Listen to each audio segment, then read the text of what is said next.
Hitler's command expected a new blow of our troops and took all measures to strengthen its defence. On the Berlin direction, fortifications were intensively built since January 1945, when the Soviet troops launched a broad offensive from the Vistula line. Behind the Oder, the Nazis created a continuous defensive system, including Berlin. The depth of defence reached 100 kilometres. For this purpose, Hitlerites used numerous rivers and canals, lakes, heights and forests, set minefields, wire fences, all kinds of land mines. Villages with strong stone buildings turned into strong strongholds. At the same time, fascists strengthened Berlin, counting on prolonged street battles.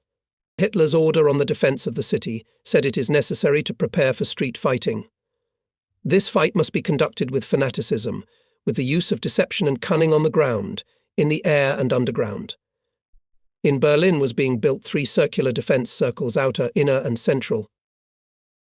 It is better to surrender Berlin to the Americans than to let the Russians into it, the Nazis insinuated to the soldiers. The prisoners told, as if the officers said with certainty, that the Russians would never succeed in taking Berlin. In those days, Hitler ordered the removal of General Wenck's German 12th Army from the Western Front, where it was operating against the Americans, and its transfer to the Soviet German Front. The order was published in German newspapers and broadcast over the radio. Thus, for Anglo-American troops opened the way to Berlin. And against the 1st and 2nd Belarusian and 1st Ukrainian fronts, the enemy concentrated a large grouping. Together with reserves and Volkssturm, it had about 1 million soldiers and officers. Such, in general terms, was the situation in the enemy camp on the eve of the Battle of Berlin. Spring sunny weather was suddenly replaced by inclement weather. Heavy leaden clouds hung low over the ground. At times it rained heavily on us, water accumulated in the trenches, and our boots seemed ponderous with mud. Before the general offensive on some parts of the front was prepared battle reconnaissance. General Shatilov appointed for this battalion of Capt. S. Blokin from the 469th Rifle Regiment. The Chief of Staff of the division, Colonel N. K. Darchkov, called Blokin to the command post of the division. "Your task," he said, unfolding the map to scout the defence system and enemy firepower in the main strike zone of the division. "You are entrusted with a large and difficult task." Blokin corrected his commander's bag, looked closely at the map with blue lines drawn on it, which marked the enemy trenches, and nodded his head in agreement. "I understand, Comrade Colonel." "Can you manage, Andrei Stepanovich?" the colonel asked with fatherly warmth. "I'll do my best." "I wish you success." Ended the conversation with the Chief of Staff of the division and shook the officer's hand. About this conversation with Colonel Blokin told me before the start of the reconnaissance. We witnessed hot battle fights. A lot of troubles and worries fell on Blokin's share then. The night is as dark as the eye can see. You can't see anything within 10 meters. Only over the no man's strip dazzling flares and fading, scattered somewhere in the darkness. Under the cover of darkness, the soldiers sneak through the passages of communication and occupy the trench. Not far from here, sheltered in deep trenches, sit fascists. They are on duty at machine guns, and at any moment can open a barrage of fire on the fighting order of Soviet units. The whole day officers and sergeants of the battalion together with artillery commanders studied the system of enemy defences. With binoculars and naked eye they looked through every bush, took note of any suspicious place where enemy firing points could be hidden. At the end of the day, Captain Blokin gathered in his dugout platoon and company commanders. Among them stood out the commander of the 5th Rifle Company, Senior Lieutenant Nigorshkov. Tall, physically developed, he resembled a boxer. Before the war, Nikolai Gorshkov exercised daily with weights and barbells and strengthened his muscles so that his friends wrinkled in pain when he shook hands with them. On his oblong face shone large grey eyes. To match Gorshkov was, and the commander of the artillery battery, Senior Lieutenant N.M. Fomenko. A man desperately brave, has already suffered many frontline trials. For heroism and bravery in the Berlin battles, he received the title of Hero of the Soviet Union. Together with other officers, they went along the message to the observation point of our battalion. Andrei Stepanovich Blokhin once again specified the location of the enemy trenches, places of concentration of his reserves, established the order of interaction of rifle companies with artillerymen and tankers. All issues related to combat reconnaissance were resolved, and each commander clearly knew his task. Wishing each other success, the officers dispersed to their units. At dawn, as if by order, the weather was clear, cloudless. Our guns rumbled, heavy howitzers began to talk. A powerful artillery raid began. Soldiers, looking out from behind the barricade, watched the bursting shells. On the clay wall of the trench they made steps to jump out of their hiding place and rush at the enemy. Attack, forward. Senior Lieutenant Gorshkov commanded the soldiers of the company when the artillery transferred the fire into the depth of the German defence. The soldiers jumped out of the trench and rushed to the enemy position. The enemy fire points, not suppressed by artillery, came to life. Here and there heard rifle and machine gun fire. Our infantrymen broke into the first trench. A few minutes passed, and everything was quiet. The company has consolidated on the occupied line. A reconnaissance battle alarmed the enemy. Having pulled up reserves, Hitlerites went in a counterattack. Our soldiers, with a shout of hurrah, rushed at the fascists, crushed them, and on the shoulders of the enemy broke into the second trench. Officer Gorshkov acted side by side with the soldiers. He killed several fascists with the fire from the automatic rifle, but at one of the turns of the trench he himself was hit by an enemy machine gunner. All day on April 15th, with minor interruptions, continued combat reconnaissance. Our advanced units held both trenches until darkness fell. During the night, these trenches were occupied by units of the first echelon of the division.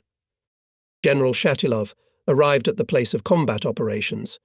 He clarified the breakthrough areas and ordered the artillerymen to move the batteries closer to the infantry fighting order for direct fire. In all units and subdivisions of the 1st Belarusian Front, final preparations for the general offensive were being completed. At night, vehicles with extinguished headlights were coming to the front line. In their bodies was lumpy something bulky, covered with tarpaulin. At 5 o'clock in the morning of April 16th, a vertical beam of searchlight cut through the pre-morning gloom. It was the signal for artillery preparation. At the same second, a formidable symphony of hundreds of Katyushas sounded. They were joined by the volleys of thousands of guns of all calibers. A gigantic crimson glow was formed. It became as bright as daylight. The ground beneath our feet shook. The airwaves were strong and sharp jolts echoed in the ears. Thousands of tons of red-hot metal flew to the enemy positions, ploughing his trenches, passages, destroying pillboxes and bunkers, destroying military equipment and manpower. During the artillery cannonade, Senior Lieutenant Gusev and I were in Captain Guselnikov's company and watched the bursting of shells. The artillery preparation lasted 20 minutes, but for us these minutes remained unforgettable for life. As soon as the artillerymen transferred the fire into the depth of the German defence, a lot of red rockets flashed in the air. Attack. In the company, Guselnikova first jumped out of the trench Communist Senior Sergeant Sianov. He looked around, with a wave of his hand called for his comrades, and with a rifle at the ready ran after the tanks. Feeling the elbow of experienced front-line soldiers, young soldiers Ivan Baik and Ivan Prigunov acted confidently. It was their first baptism of fire. For the motherland, forward. Rolled across the field. Only now people realized that at night on cars, covered with tarpaulin, to the front line were brought powerful illuminating means. With the beginning of the attack on a wide front simultaneously flashed 143 searchlights and hundreds of tank headlights. Bright light, they blinded the Nazis. It happened quickly, unexpectedly. The enemy was stunned. Strong illumination helped us to see the terrain better. The wire fences were no longer a serious obstacle. Only pieces of barbed wire were lying on the field, and in some places sharp ends of broken stakes were sticking out of the ground. The enemy trenches were crumbling and looked like abandoned and littered ditches. Fire means of the enemy were suppressed. Hitlerites were silent. But we fully appreciated the results of the work of our artillery only with dawn.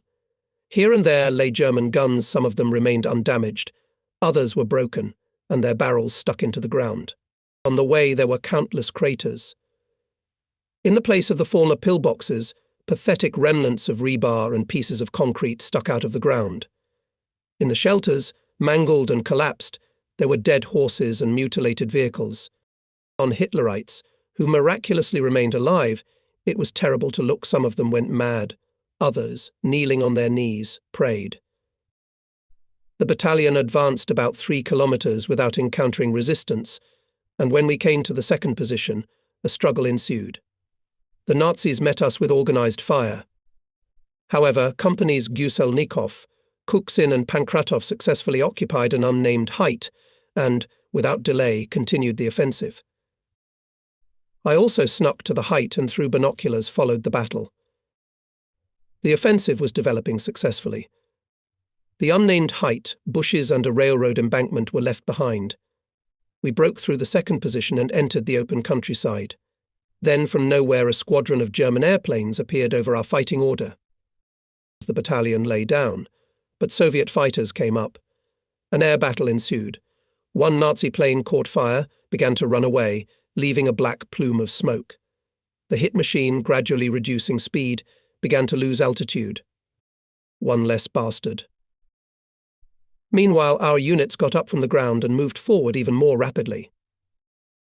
I moved to a new observation post.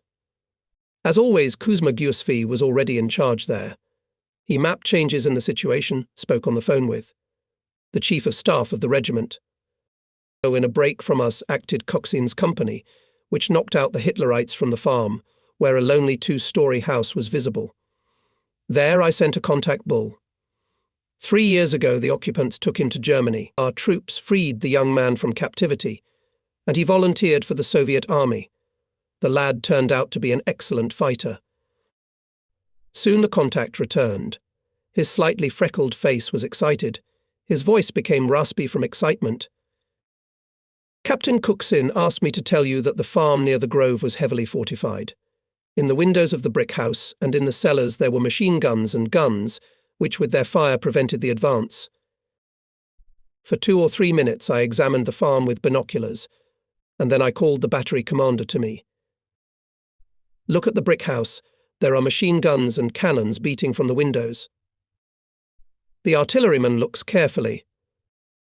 Now they will be silent. And now the artillerymen are firing at the house. Without wasting a minute, Kuksin's company rises to the attack and knocks out the Nazis. The division broke through the enemy defence in the area of Kenitz and was advancing in the direction of Barnim-Kunersdorf. Our 756th Regiment was in the first echelon. On the roads and right across the fields the Soviet troops were marching westward in an endless stream. Leaving behind them clouds of dust, tanks were moving with a roar, infantry was rushing, artillery and rear units were pulling up. Using strongly fortified strongholds, Hitlerites stubbornly resisted, trying to block the way of the mighty avalanche. Many times they went into counterattacks, but no force could delay the victorious advance of the Soviet troops. Day and night there were continuous battles behind the Oder. On April 17th, compounds advancing to the south of our division won a serious victory. By the middle of the day, Komsomol Guards Lieutenant Katkov hoisted the red flag on the crest of the Zilov Heights. On this line of defence east of the town of Zilov, Hitlerites put the main hope, called it the Castle of Berlin. And this castle is in our hands. Rifle Corps, under the command of General S.N. Perevertkin, was advancing in the direction of the northern outskirts of Berlin. The 469th Regiment, commanded by Colonel Mokolov, occupied one settlement and forced a shallow river. But further his way was blocked by enemy tanks. Battalions suffered losses. It was urgent to counteract the tanks. 76mm guns at direct aim, ordered Mokolov artillerymen. And the battery of guns of Senior Lieutenant N.M. Fomenko, operating in the fighting order of infantry, moved to the hillside. The Germans hit from the side of the gully, reported to the platoon commander gunner Memodam Kasanov. The platoon commander, Junior Lieutenant Ivan Frolovich Klokov, began to scrutinize the sparse shrubbery near the gully and found enemy tanks there. You, Mamodam, have a keen eye, Klotkov said, and gave the command to open fire. The calculations worked skillfully and clearly. The battalion's commander, Sergeant Solia Davlechin, is a calm man by nature, and now he is cold-bloodedly directing the actions of his gun crew. Junior Sergeant Hasanov is pointing the guns, soldiers Fyodor Dotsenko and Ivan Pushnoy are loading the cannon and preparing another shell. Vigorously act soldiers and the rest of the calculations. The target is covered accurately. 3 tanks went up in flames, the rest were silent. The threat from the flank has passed. The offensive of our infantry resumed. The next day, the 469th Regiment encountered a new enemy defensive line. The attack from the start gave nothing. Companies did not advance a step. Major Vladimir Markovich Taitar, the regiment's chief of staff, experienced the failure with pain and frustration. "It's my fault," he said to the commander. "The enemy was poorly recognized, did not properly scout his firepower. And what if we go around?" Taitar suggested, "We'll take 2 companies, we'll go through the swampy area. The enemy won't expect us there. We'll cross the river and suddenly attack the Germans from the rear. May I personally lead the men?" "Go, Vladimir Markovich, but be careful, do not take unnecessary risks," replied Mokolov. With great difficulty, the company overcame the swamp and, unnoticed, approached the river, and there was no time to rest, and Taitar was the first to rush into the water. We safely crossed to the opposite bank. A sharp and unexpected raid stunned the enemy. Our soldiers, having broken into the trench, destroyed the confused Hitlerites by fire of automatic rifles, bayonets and rifle butts. And now the trench is occupied. But a battalion of fascists with 7 self-propelled artillery units went into counterattack. To let the self-propelled vehicles through and to cut off the infantry, ordered Taitar. He went down to the bottom of the trench and, when the German vehicles passed overhead, lay down behind the machine gun. But Taitar was wounded in the arm. Overcoming the pain, he rose from the trench and led the soldiers in the attack. He received another wound, this time fatal. "Goodbye," our favourite, said General Shatilov, when he was reported about the death of Taitaria, and many who were at the NP division, for the first time saw how the general's face rolled tears. After the war, the major's remains were transported to Berlin, where a monument was erected to the glorious warrior. Major Vladimir Markovich Taitariu was posthumously awarded the Knowledge of the Hero of the Soviet Union. The midday sun was burning hot. The hot air was saturated with dust. A grey layer of it settled on their faces. Their uniforms were darkened with sweat. In the middle of the day, ahead of the battalion, I climbed a low hill. Lieutenant Berest, wiping his sweaty face with a handkerchief, pointed to the plywood nailed to a peg. "See the footprints of our scouts." On the plaque, someone had written in gaunt, sprawling handwriting to Berlin 40 kilometers. We stopped, looked at this sign, made hastily by the hand of an unknown soldier, and began to watch. In the distance behind the hill there was a wide field. On the horizon vaguely loomed the village of Kunersdorf, covered from above by a cloud of black and blue smoke. In some places fires were raging in the village, which from afar looked like large blazing fires. The outskirts of the village arc around the canal. It became known that in Kunersdorf gathered selected Hitler's units, formed from cadets of military schools. "The Russians have been here before. We're walking on well-travelled paths," said Berest. "Tell me, Alexei, what you know about it," I asked him. "Oh, friends, I used to read a lot, and was especially fond of Suvorov's campaigns. Hear and shine your knowledge, I half-jokingly suggest him." "Remember this date summer of 1759, began Berest. "Then on this land there was a famous Kunersdorf battle, which took the first baptism of fire Alexander Vasilievich Suvorov. In that battle, the army of the Prussian King Frederick II, and it was considered the best army in Western Europe, was defeated by our ancestors. Frederick II on the battlefield lost his hat, almost got captured, and from shame wanted to commit suicide. The king was scared to death and wrote in a report to his residents that everything was lost. It was necessary to save the court and archives. The Prussians fled in panic, throwing banners and cannons. You know, of course, that Russians visited Berlin at that time, and the keys to its gates are still kept in our museum. And then, half a century later, ours once again marched through the German capital when they finished Napoleon's troops. Now we have to enter Berlin for the third time. You remembered the story, by the way, I said. It must be told to all soldiers at the first opportunity. By decision of the division commander, we were to surround and take Kunersdorf with the forces of 3 regiments. Our 756th Rifle Regiment is advancing from the north on the open ground, which is far viewed by the Nazis. On the outskirts of Kunersdorf, first of all, it was necessary to cross the canal. Our battalion was advancing in the main direction of the division. There was intense preparation for battle.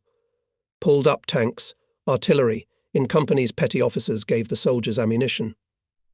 Political workers, agitators held conversations with the soldiers. Among the soldiers were, and the regiment commander Colonel Zinchenko. Beat the enemy in the Suvorov way, he urged. Before evening, our tanks, supported by artillery, went on the attack. They moved down a gentle slope, approaching the canal. Each fighting machine was visible to the enemy as on the palm of his hand. The Nazi self-propelled Ferdinand opened a targeted fire. One tank smoked and began to slowly turn on the spot. The next moment, a sheaf of fire burst from another vehicle. Several more Nazi shells hit the target. The Germans repulsed the tank attack. At night, we took up the defence in front of the canal to begin the general assault of Kunersdorf tomorrow. Taking advantage of the darkness, scouts found the most suitable area for the crossing. Obviously, the canal was dug long ago, its banks crumbled, overgrown with bushes, branches hanging down into the water. Early in the morning, when white fog was floating along the canal, the artillery of the division made a powerful fire attack. The battalion began to cross the canal.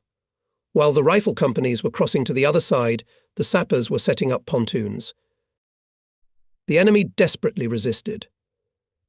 When a battery of horse-drawn 76mm guns was crossing the bridge, a shell exploded nearby. One of the sledges rushed to the side and dragged the cannon and its crew into the water. The bridge tilted, and 2 more crews were in the water. A traffic jam was formed. The guns sank, but the crossing continued. Under cover of artillery fire battalion forced the channel. I give the signal attack. All 3 companies rise at the same time.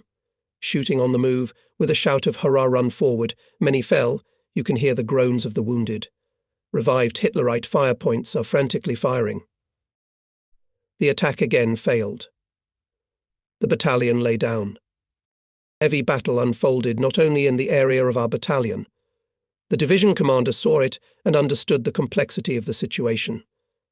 To support the rifle units, he additionally allocated tank companies, artillery divisions, including 1 division of Guards mortars Katyusha. I ordered over the phone to the commander of the machine gun company, Nevada Samsonov, crawl with your company as far as possible along the plantations and machine gun fire to ensure the attack. Only, God forbid, do not go to the arable land there. Samsonov understood. I'll do everything, comrade captain. Come on, fellow countrymen, go. And so a new attack began. Here I'd like to emphasize Junior Lieutenant Ivan Frolovich Klochkov. He rolled out his 76mm guns on direct aiming and from the first shots destroyed 3 enemy guns and machine gun, thus ensuring the success of Guselnikov's company. Katyusha gave several volleys. Artillerymen transferred the fire to the distant enemy trenches. Hardest of all got the 7th Company. 4 times its soldiers went up to storm the fortifications. For the motherland. Hurrah! Captain Kuksin shouted with all his might, and firing on the move with a machine gun, led the company behind him. However, soon Kuksin fell, pierced by a machine gun burst, and at the same moment another voice sounded over the fighting order of the company. Listen to my command. It was the platoon commander, Lieutenant Vsevolod Nikitovich Ishchuk. The 7th Company was immediately supported by the 8th. The fascists trembled Unable to withstand the onslaught, the battalion broke into Kunersdorf. Evening was approaching. I thought about the losses. They were not insignificant. Cellophane Kuksin. Sometimes we ate from the same kettle and smoked from the same pouch with him. We experienced joys and sorrows together. Sitting down, sometimes by the fire, for a long time we went over the past events in our memory, remembered our relatives, dreamed about the future, and now he is gone. Kunersdorf was taken at a high price. On April 20th, Soviet artillerymen gave the first salvos on Berlin. Before us lay the black smoking neighborhoods of the German capital. Before being drawn into street fighting, it was necessary to make up for the losses in men and military equipment. In each battalion remained 2 incomplete rifle companies. To Berlin. Before the storming of the German capital, our battalion was located in a beautiful grove, which in peacetime probably served as a place of rest for the inhabitants of Berlin. Now it resembled an anthill. Every scrap of ground was occupied. Groups of soldiers were stationed under the trees and near the bushes. Some were tidying up military equipment, others were fixing uniforms and shoes. At a linden tree damaged by shells, someone put a mirror on a stump and leisurely adjusted his moustache, and near the soldiers hung out washed uniforms. Here, the battalion paramedic Junior Lieutenant Boyko organized a medical aid station. Together with the orderlies, he bandaged the lightly wounded, handed out individual packets to the soldiers, and showed them how to apply bandages correctly. Gun technician of the regiment, Senior Lieutenant Ivan Petrovich Orlov, organized the repair of weapons. In short, the front life is going its way. The camp kitchen arrived, and the cook began to distribute food. As always, here you will hear a joke, a salty word, and bickering. Pour, don't spare. An elderly petty officer, always taut and cheerful, steps on the cook. Plough deeper, plough deeper. There are always tasty meat deposits at the bottom. Deeper, I say, insists another, winking slyly at the cook, and the one, as if tight on the ear, leisurely drives divorcing on the surface. Cunning. The regiment was reorganized. It became a 2-battalion regiment. In our 3rd battalion joined the remnants of the 1st, and at the same time assigned us and its serial number. In each company restored party and Komsomol organizations. The battalion became a strong fighting unit. General Shatilov came. "Well, how are you resting?" he asked me friendly, shaking my hand. "We are preparing, Comrade General." "Are you satisfied with the replenishment?" Most of them are frontline soldiers, experienced men. Line up the battalion. I'll look at the people. They lined up quickly, and the general liked it. Approaching Guselnikov's company, he looked at the soldiers. Some of them have gauze bandages applied to fresh wounds. "Your men, Captain, fought hard for Kunersdorf. Well done. But even more persistently need to fight in Berlin because the complete defeat of the enemy is close." "We will do everything," assured Guselnikov General. "All agree with the company commander." Shatilov turned to the soldiers. "Yes, Comrade General," replied the company. "And maybe some of the wounded to send to the hospital." Followed the question, which heard all the soldiers. The formation was silent. "There are such." Guselnikov interrogated. He answered several voices at once. "There are none." "No." Shatilov approached a tall soldier, whose left hand and head were tightly bound with a bandage soaked in blood. Shatilov put his hand on his shoulder, asked him sympathetically, "Shouldn't you get better?" "This is after the victory, Comrade General." "Thank you," said the commander. "It is necessary to finish the enemy. And soon." The general, as it seemed to me, had a good opinion of the battalion. Before leaving, he advised me to prepare assault groups, because in street battles we will have to act in small units. Fighting will be brutal and severe, warned the division commander. Take care of people, do not show excessive heat and haste. This often leads to wasted sacrifices. On the same memorable night, the night of April 21st in the Grove, was another event that had a great moral impact on the entire staff of the battalion. According to the decision of the Military Council, each division of the 3rd Shock Army was given a red banner to hoist one of them over the Reichstag as the victory banner. The decision of the Military Council was designed to unfold combat competition in the troops for even greater moral and political uplift. Which of the 9 banners will rise above the Reichstag? This question will be decided in the battles. Which division will be the first to reach the Reichstag? That division will hoist the victory banner over it. All 9 banners of the army were numbered. Scarlet Banner number 5 was handed to our division. With this news, late in the evening arrived in the battalion Deputy Commander of the regiment on the political part of Lieutenant Colonel Yefimov. He briefly explained. The red banner, awarded to the division for hoisting over the Reichstag, will be transferred from the division to the advanced regiment, from the regiment to the advanced battalion. It is a supreme honor to have the banner transferred to your battalion. The Soviet army was inevitably covering the German capital. The troops of 2 fronts, 1st Belarusian and 1st Ukrainian fronts, bypassed the city from the north and south to join west of it, to encircle the entire Berlin grouping, dismember and destroy the enemy. On April 21st, the 3rd Shock Army under the command of Colonel General V. I. Kuznetsov stormed the northern outskirts of the German capital. More than 300,000 enemy troops, defending this large city, were caught in an iron vise, which increasingly clenched. The Nazis resisted with the fury of the doomed, but history had already passed its judgment on them. Above the city, thick acrid smoke lingered.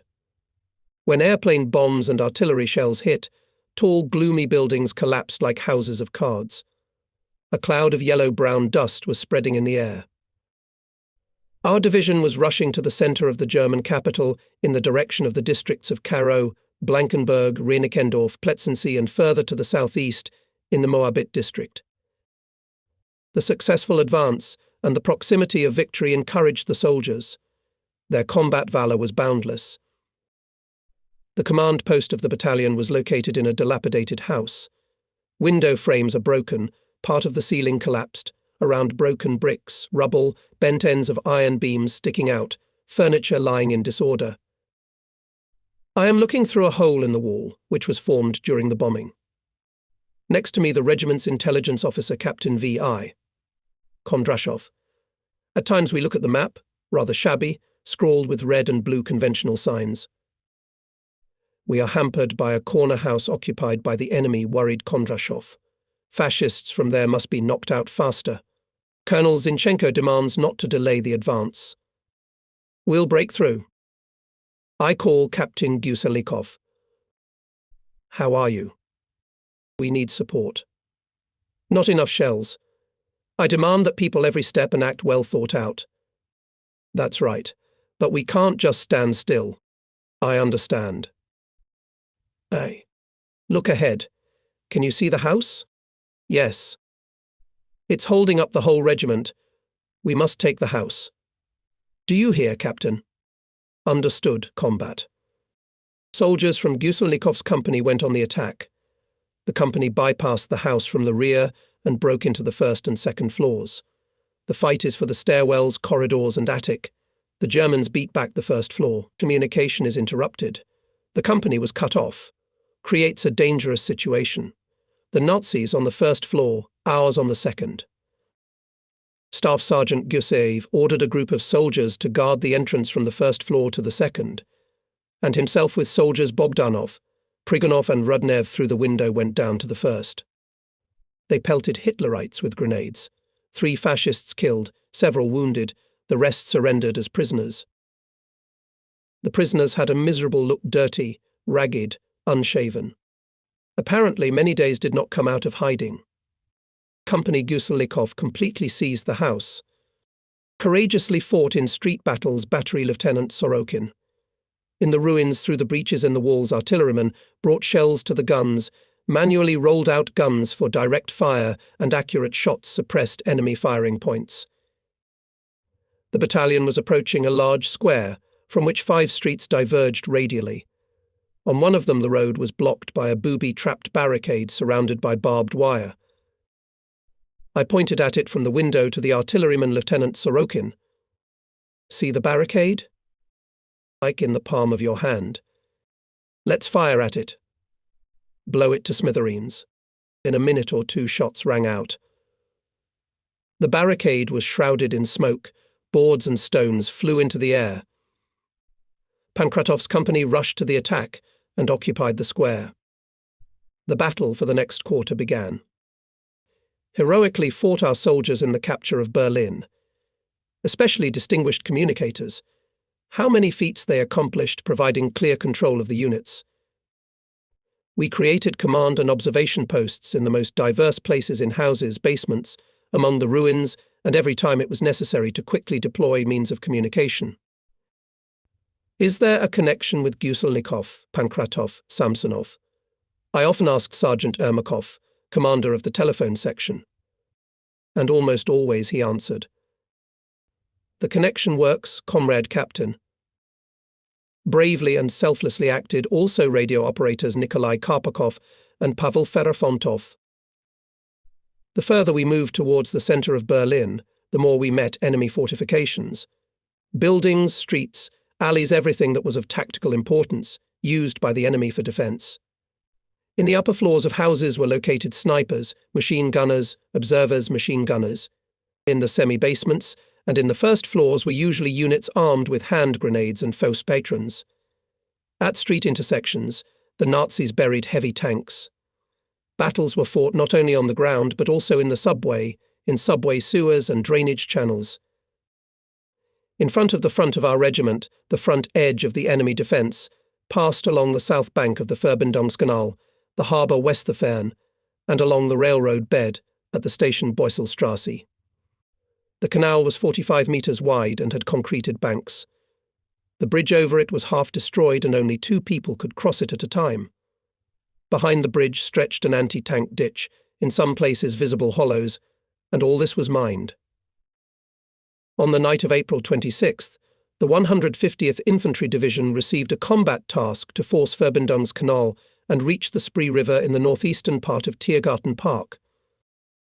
Our regiment was to seize the station Besselstrasse and advance in the southern direction Wickloffstrasse, Wilhelmshavener, Klein Tiergarten Park, to overcome the Spree River in the area of Moltke Bridge and further develop the offensive towards the Reichstag. During the advance at one of these points, the regiment was presented with the red banner. All soldiers and officers of our battalion remembered the rally in the grove near Berlin. And now the victory banner is not somewhere in the division headquarters, but in our regiment. But to which battalion it will be transferred is still unknown. We only knew if we have banner no. 5, it means that our 756th Rifle Regiment is advancing ahead of others. This encouraged the soldiers, called them to new feats. Colonel Zinchenko decided to build a combat order of the regiment in 2 echelons. Our battalion, which had the largest party in Komsomol layer, became the assault. We were supported by a division of the 328th Artillery Regiment, as well as part of the divisional and corps artillery groups. To force the Verbindungskanal, most of the artillery was set up for direct fire. Hand and machine guns were intended to fire at buildings from which the canal could be clearly viewed. The regimental commander directed the units from his observation post, located 200 metres from the first echelon fighting order. Communication was carried out by telephone, radio and through the officers of the headquarters.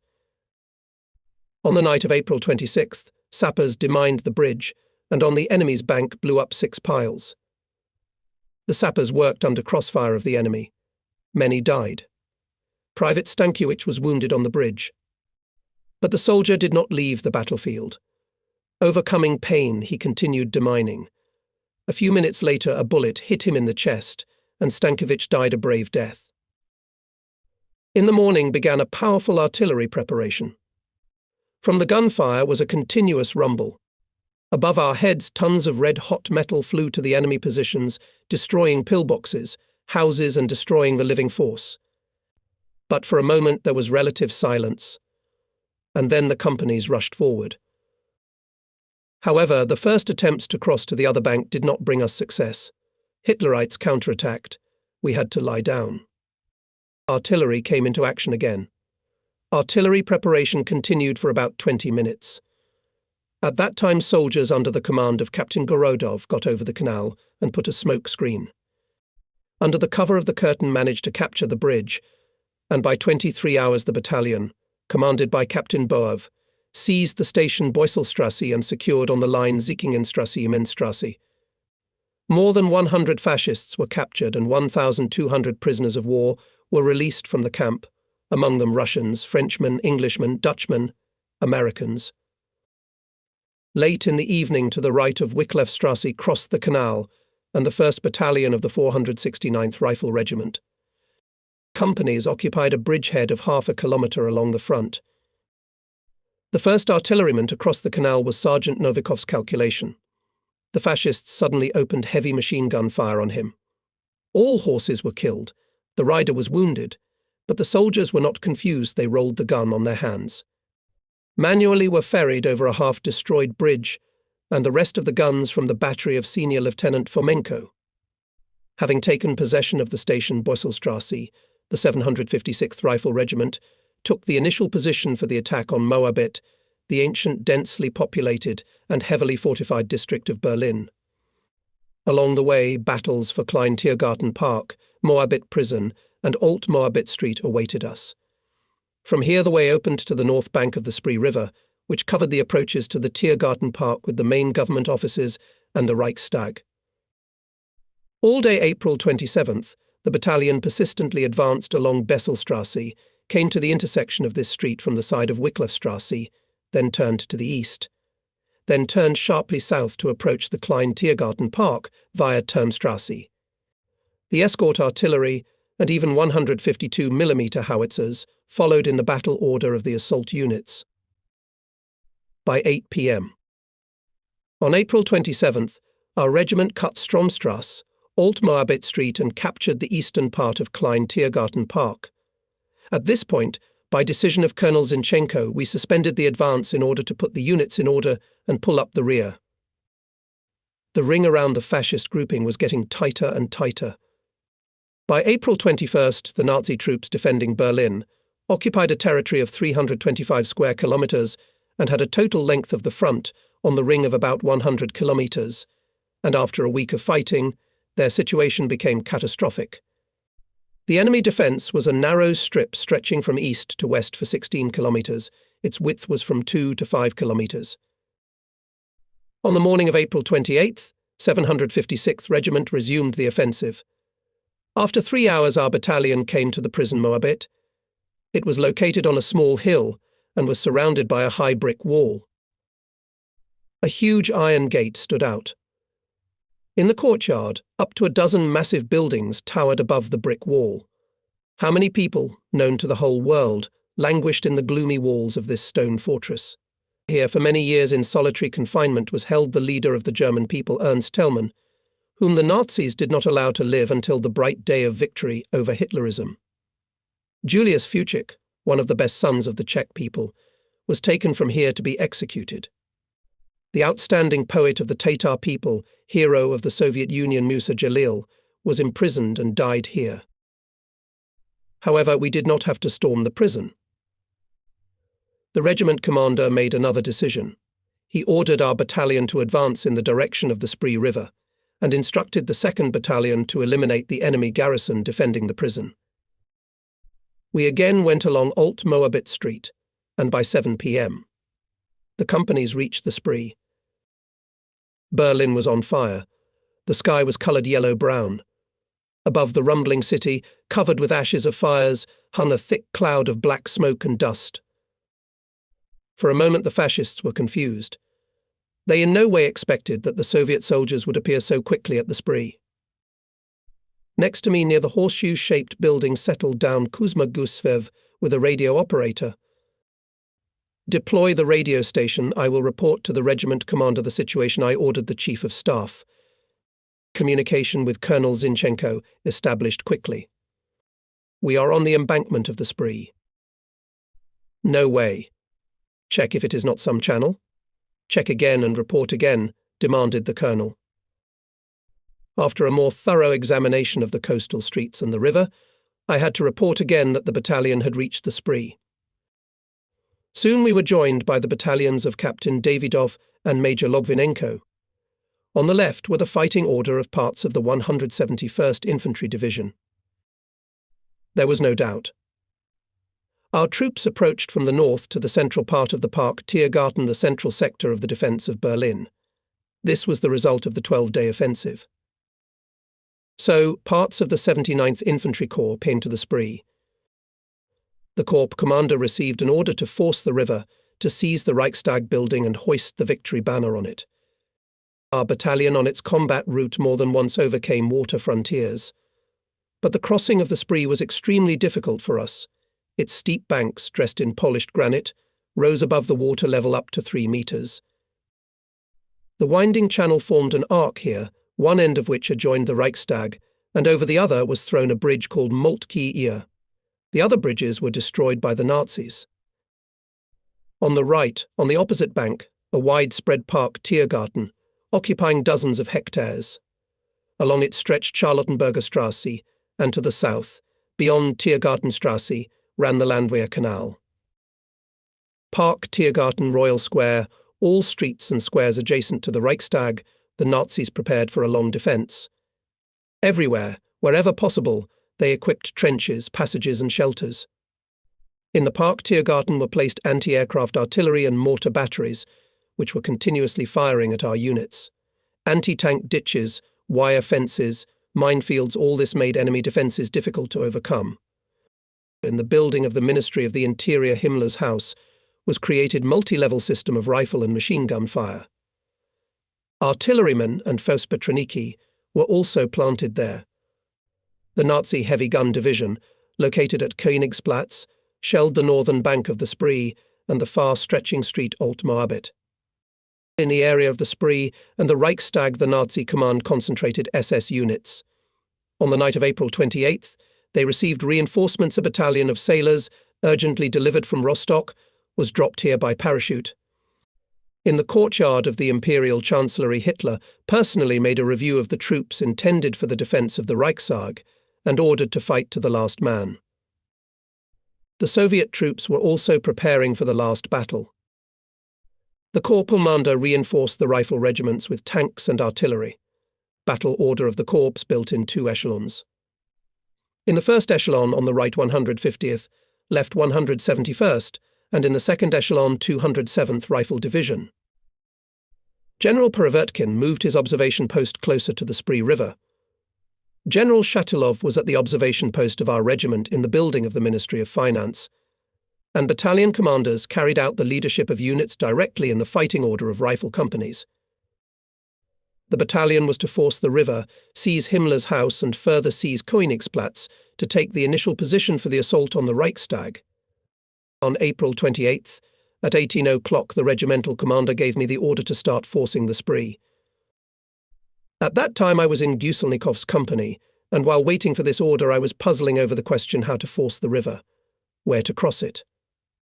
On the right decision depended the fate of the battalion, its men, who were to act in the main direction. 3 rifle companies, having reached the river, now lay in front of the reinforced concrete bridge Moltke. The way to it was blocked by mined barricades interwoven with barbed wire. There was only one way to the other side over the bridge. The battalion took the initial position to the right of the bridge, along the steep granite bank of the Spree. On the left were the companies of the battalion of K.I.A. Samsonov of the 171st Division. Nazi shells and mines were tearing around. The embankment was hidden by smoke. In the battalion came representatives of higher headquarters, political committees, correspondents of front and central newspapers. Came is not quite accurate. They reached us under heavy fire crawling, at great risk to their lives. Major Bondar, adjutant of the Corps commander, crawled to me in a large funnel from a high-explosive shell, followed by observers with radios. Comrade Nestrayev, he said in a hoarse, cold voice, General Perevertkin is setting up his observation post here.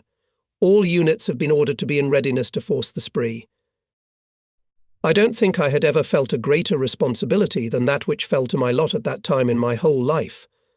All hopes were pinned only on the bridge, through which I hoped to break through with my companies to the other side. Suddenly there was a terrible rumble. The air was shaken by a deafening explosion. A column of fire flew high. Stones, pieces of metal, fragments of boards flew into the river. The Nazis had blown up the multi-EJR bridge. But when the smoke cleared, we found that the middle part of the bridge only sagged, warped and settled on the half-destroyed supports. Hitlerites obviously miscalculated. They had not put enough explosives, and they did not manage to destroy the bridge completely. My decision to cross remained the same. Who will go first? After some thought, I came to the firm decision that we should send Junior Sergeant Petya Pyatnitsky. Together with him we had travelled a long way. I loved him for his bravery, impeccable performance, and Bogatyre's grip in battle. Pyotr was my orderly. But when it was necessary to fulfill a particularly important task on the scale of a squad or platoon, I boldly entrusted it to him.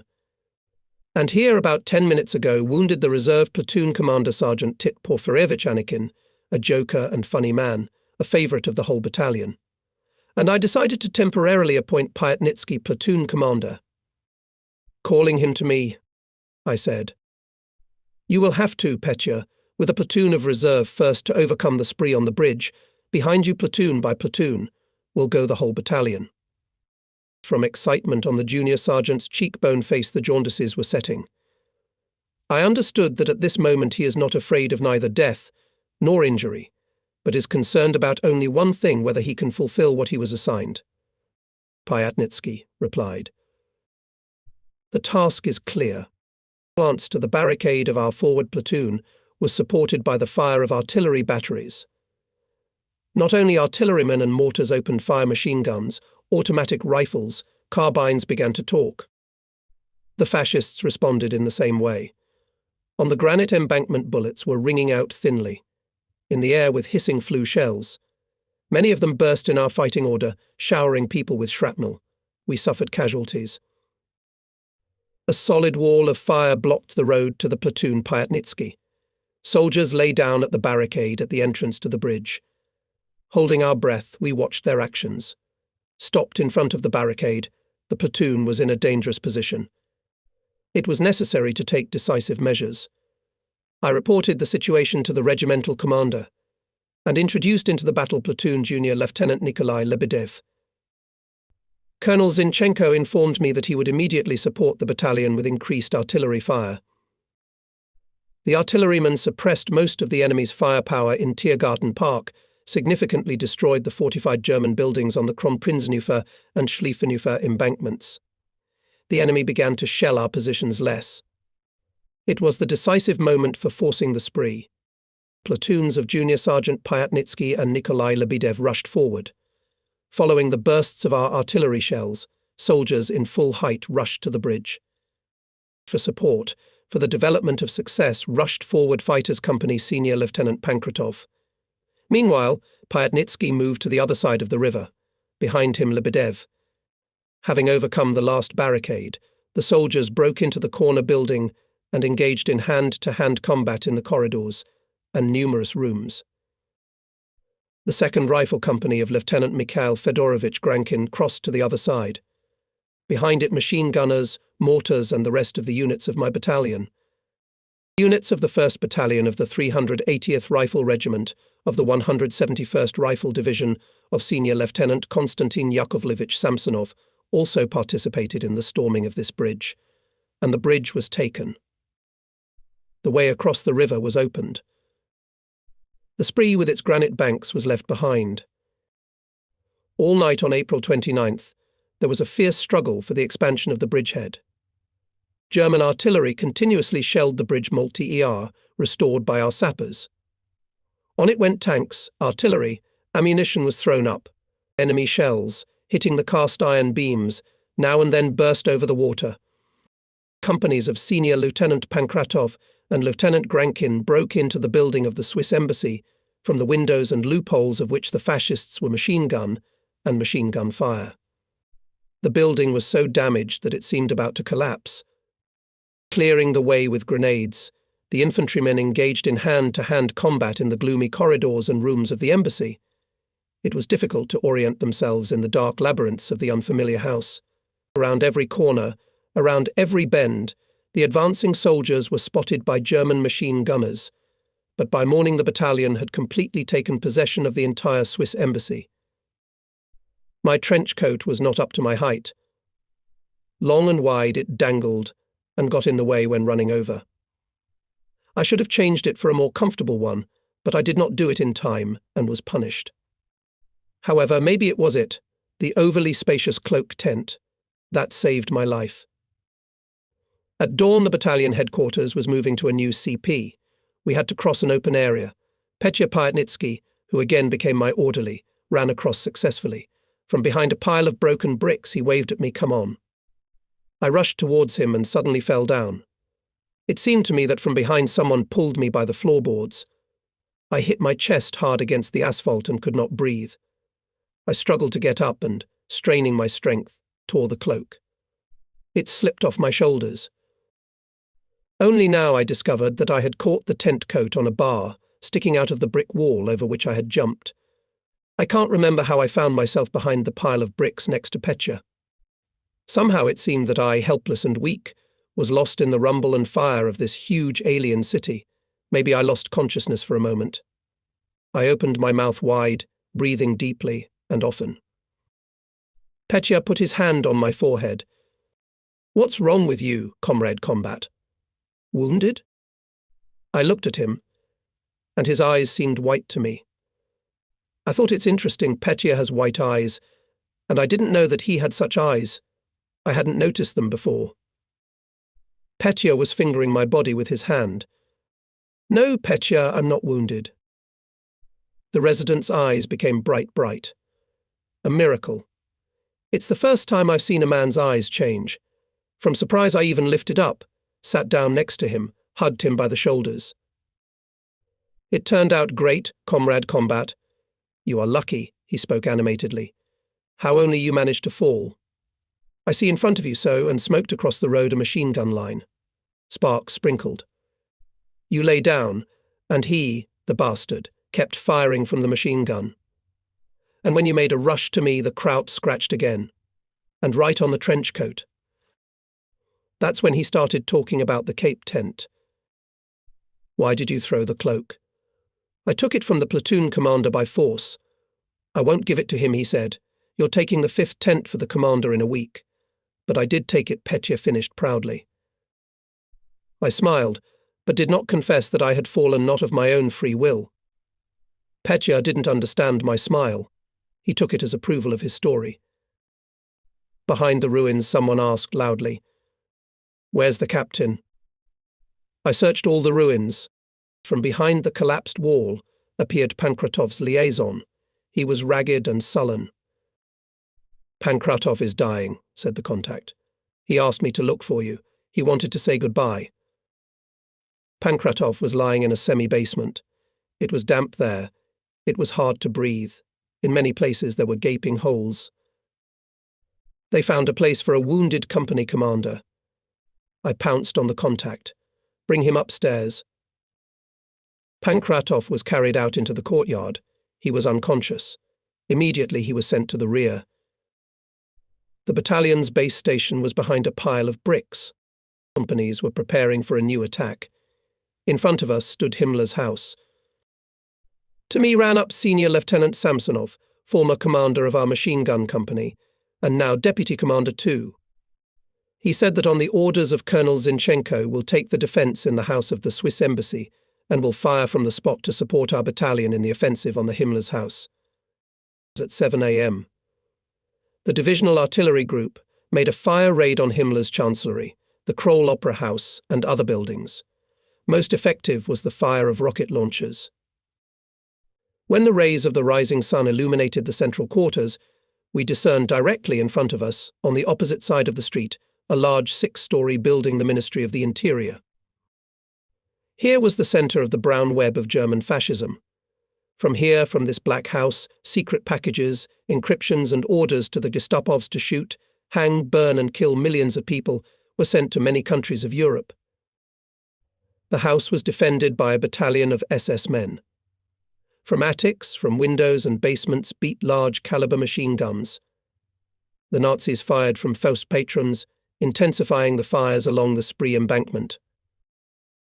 It became clear to us that Himmler's house would not be easy to take, but it was necessary to take it at any cost, as it covered the exit to the Royal Square, on which stood the Reichstag. The regimental commander came to us. As always, in the first place, Colonel Zinchenko asked about the main thing about the combat effectiveness of the battalion. "Are there many dead and wounded?" 40 men, Comrade Colonel, I reported.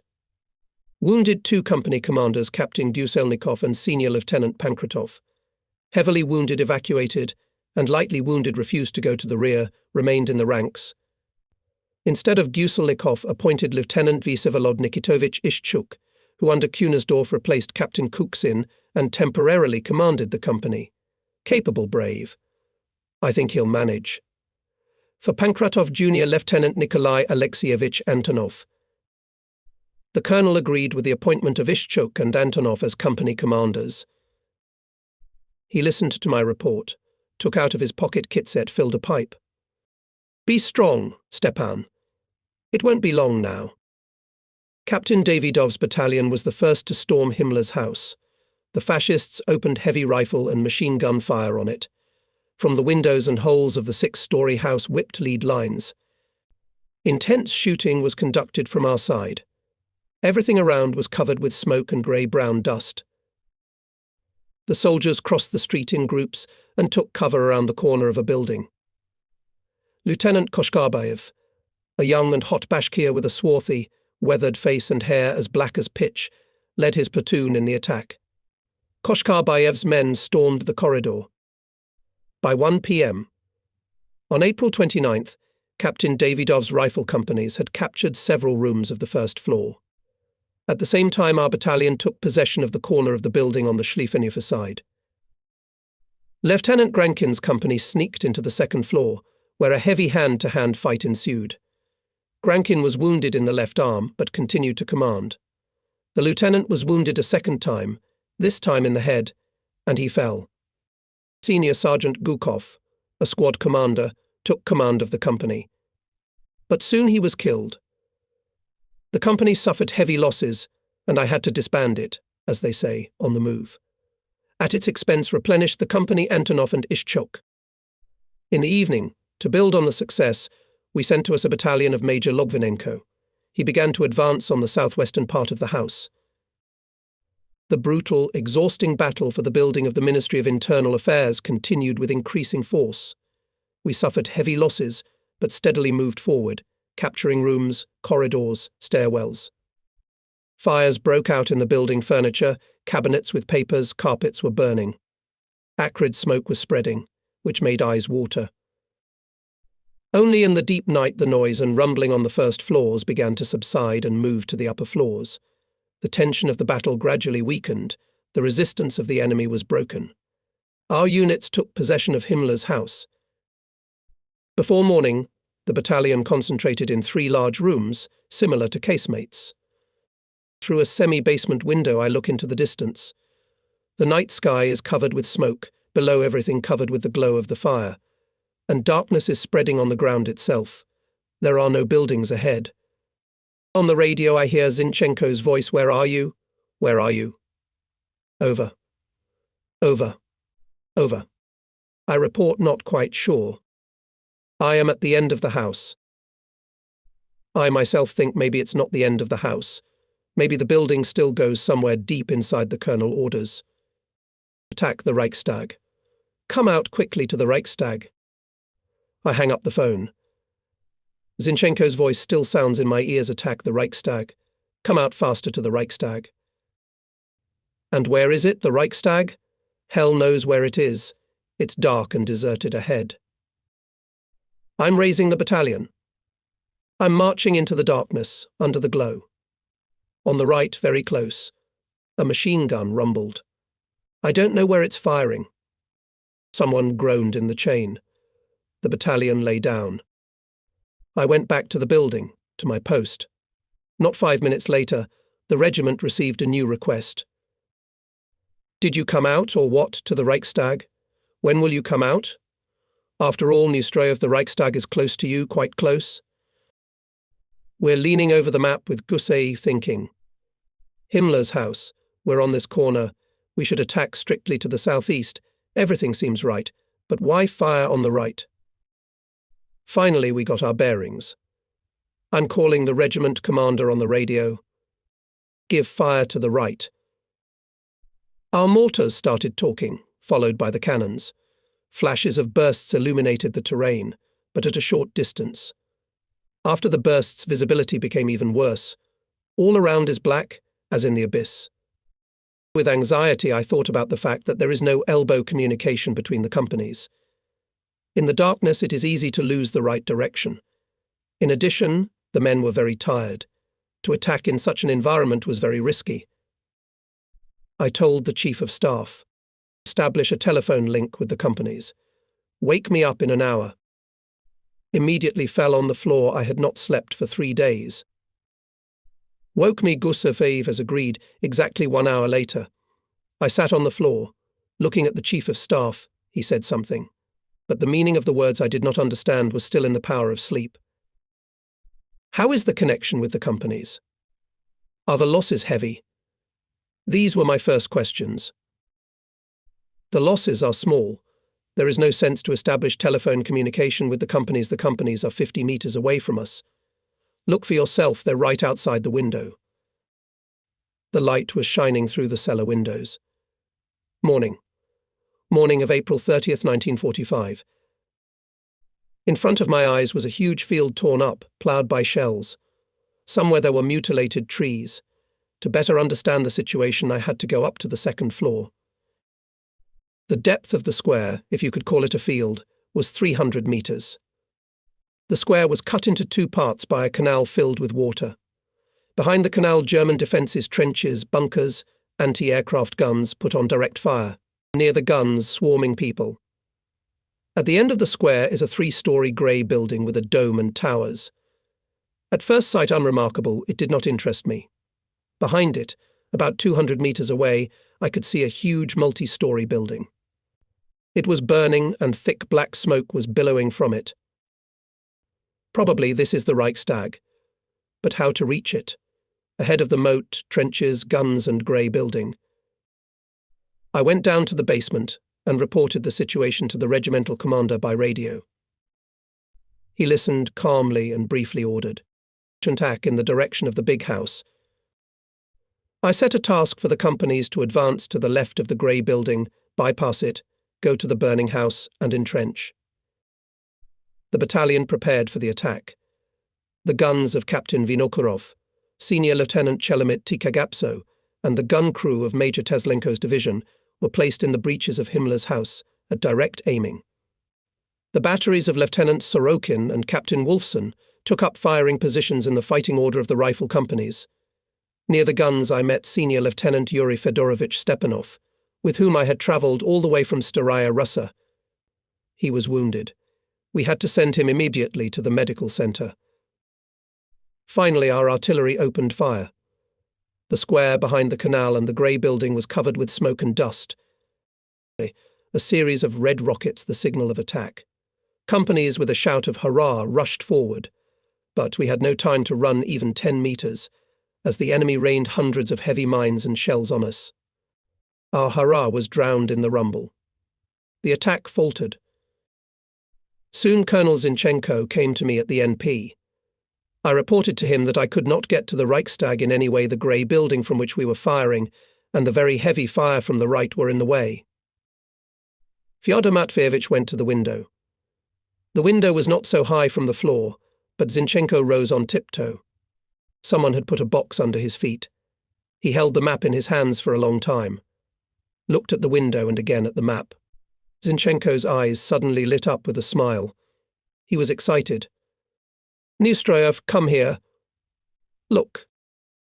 I stood on the box next to the regiment commander, but I did not understand what Zinchenko was happy about. "Look carefully, Stepan. The Reichstag is in front of us." "Where?" I involuntarily asked.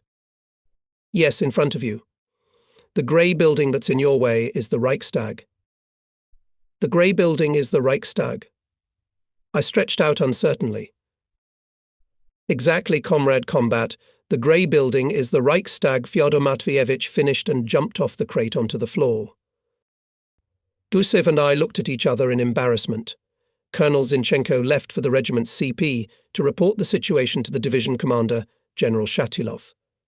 In parting said, "Prepare the battalion to storm the Reichstag." After he left, I leaned again against the window. The grey building absorbed all my attention. It was no longer just a building, but something very significant, the final goal of our battles and campaigns, our suffering and anguish. In appearance, the Reichstag is unassuming. 3 floors, 4 towers, in the centre of the dome, and on the dome a spire. The windows and doors are bricked up with red brick. You can see it very clearly. In place of the windows and doors are embrasures. I put binoculars to my eyes. There were machine gun barrels in the embrasures. I counted up to 20 of them. So much for the Reichstag, I reasoned to myself, a real fortress. The enemy from the Reichstag, and on the right, from the Kroll Opera House, whipped lead. Soon the Nazis opened fire from artillery and heavy mortars, but their shells with howling flew over us and burst somewhere behind, in the area of Moltke Bridge, through which the command urgently transferred to us tanks, artillery and guards mortars Katyusha. In the air showed our planes. They went wide front. At the Brandenburg Gate in the Park Tiergarten shuddered earth the enemy fire on the bridge. Moltke stopped. In a few minutes at Himmler's house appeared dozens of our T-34s, behind them tractors pulled heavy guns. Following were Katyusha, and all this mass of military equipment was installed on a narrow section of the front. It was cramped, and there was not enough space. Sergeant Viktor Kuprianov from Vinokurov's battery managed to drag his gun to the second floor.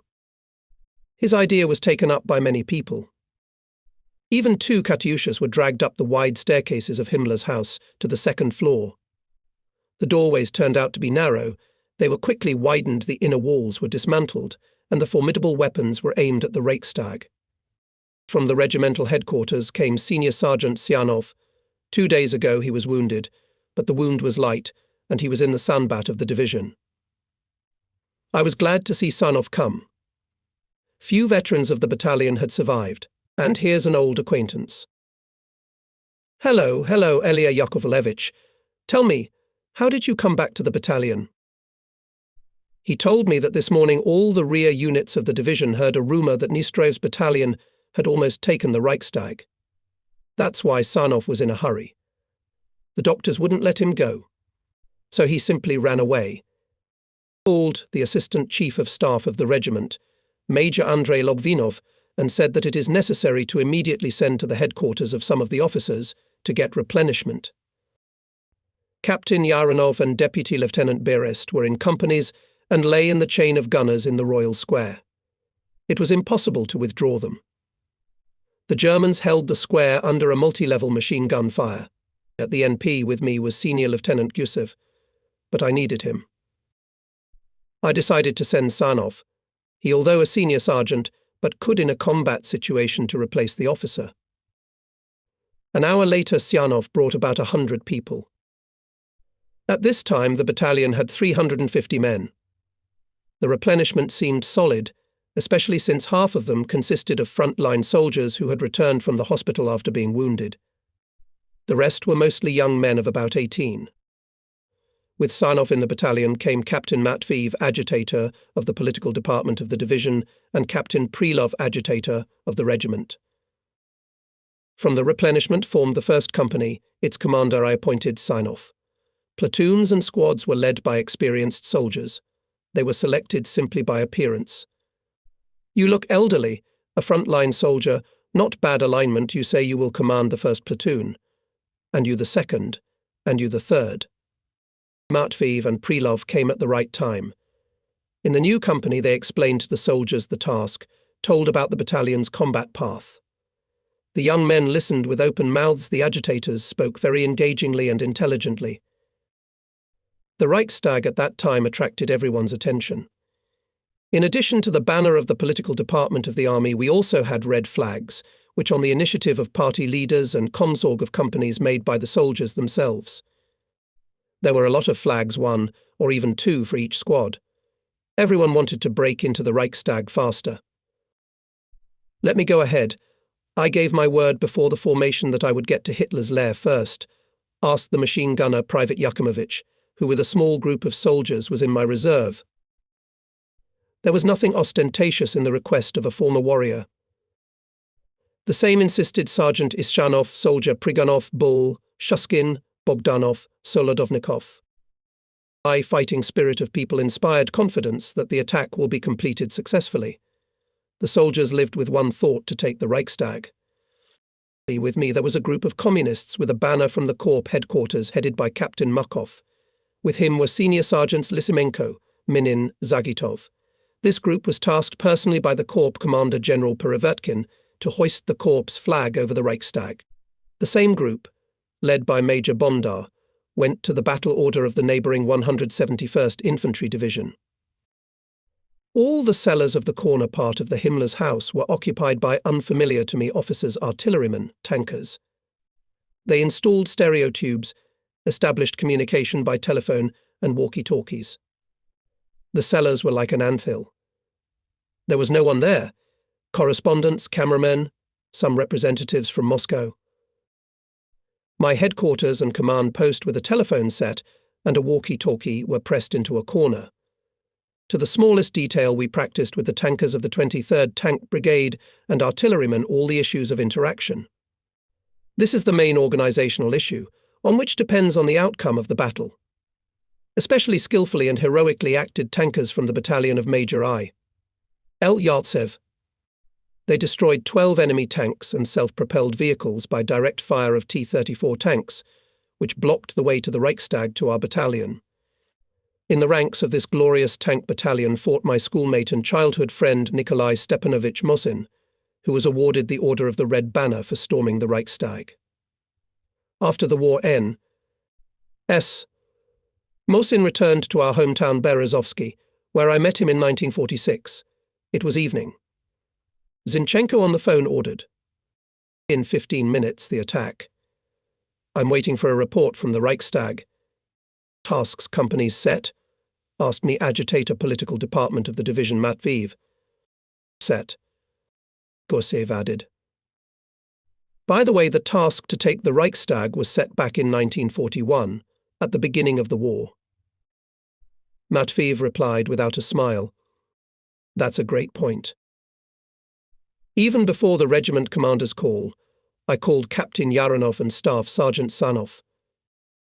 Can you see that grey building over there well? They answered in the affirmative. At the signal, you'll lead the company into the attack. The 2nd and 3rd companies act on the left. Together with them, you will break into the Reichstag.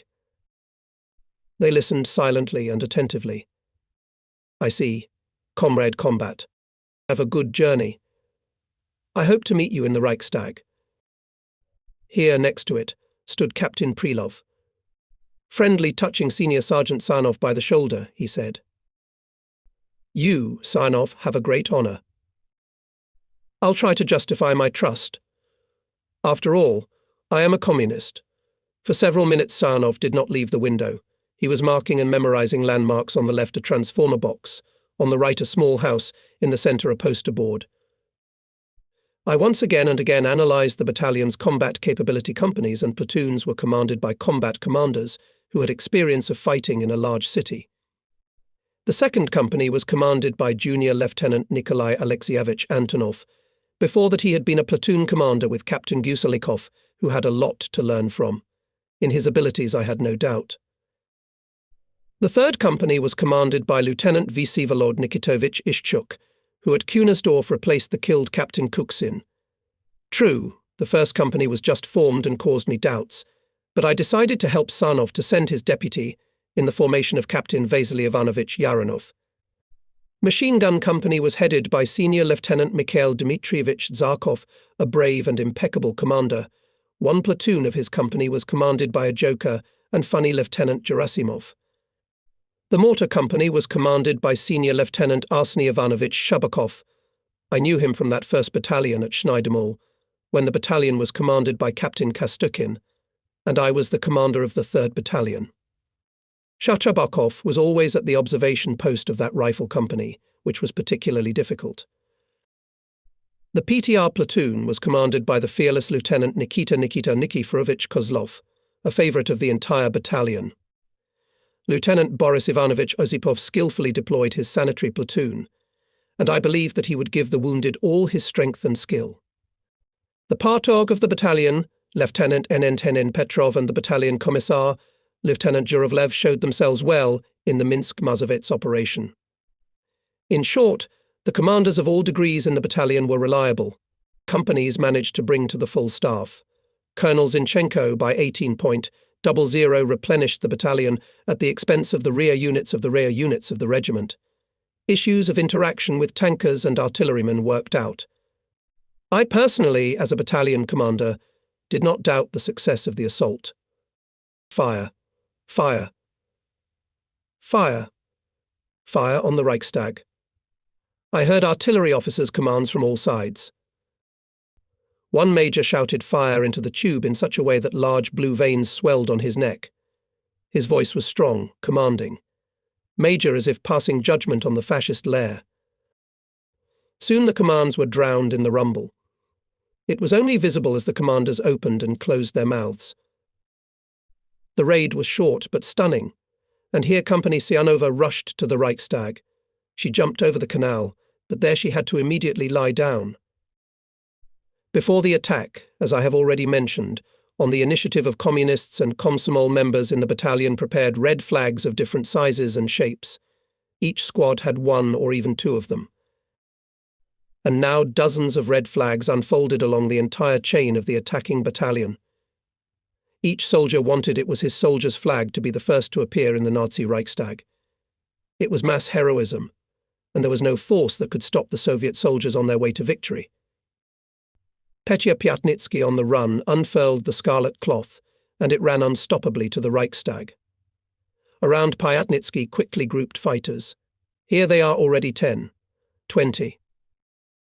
At the same time, my deputy in the political department, Lieutenant Berest, rose to his full Bogotusky height, and together with Antonov they dragged behind them the second company, which since morning lay on the square, pressed to the ground dense fire. The company rushed swiftly toward the Reichstag. Captain Yaronov, my deputy in formation, raised the first company in the attack. Lieutenant Ishchuk jumped out of the funnel, turned to the attacking chain of his third company, and with a shout for the motherland, forward, rushed toward the front entrance. 12 machine guns of Senior Lieutenant Zarkov's company flanked the rifle company with fire. Zarkov himself lay behind the machine gun and fired at the houses of the Foreign Embassy quarter, from where the Nazis were firing machine gun fire at the attacking chain of the battalion. But soon the company commander was severely wounded. The company was led by Lieutenant Gerasimov. In the chain of storming was, and a group of Capt. N. Makova. It stayed in our battalion for 2 days.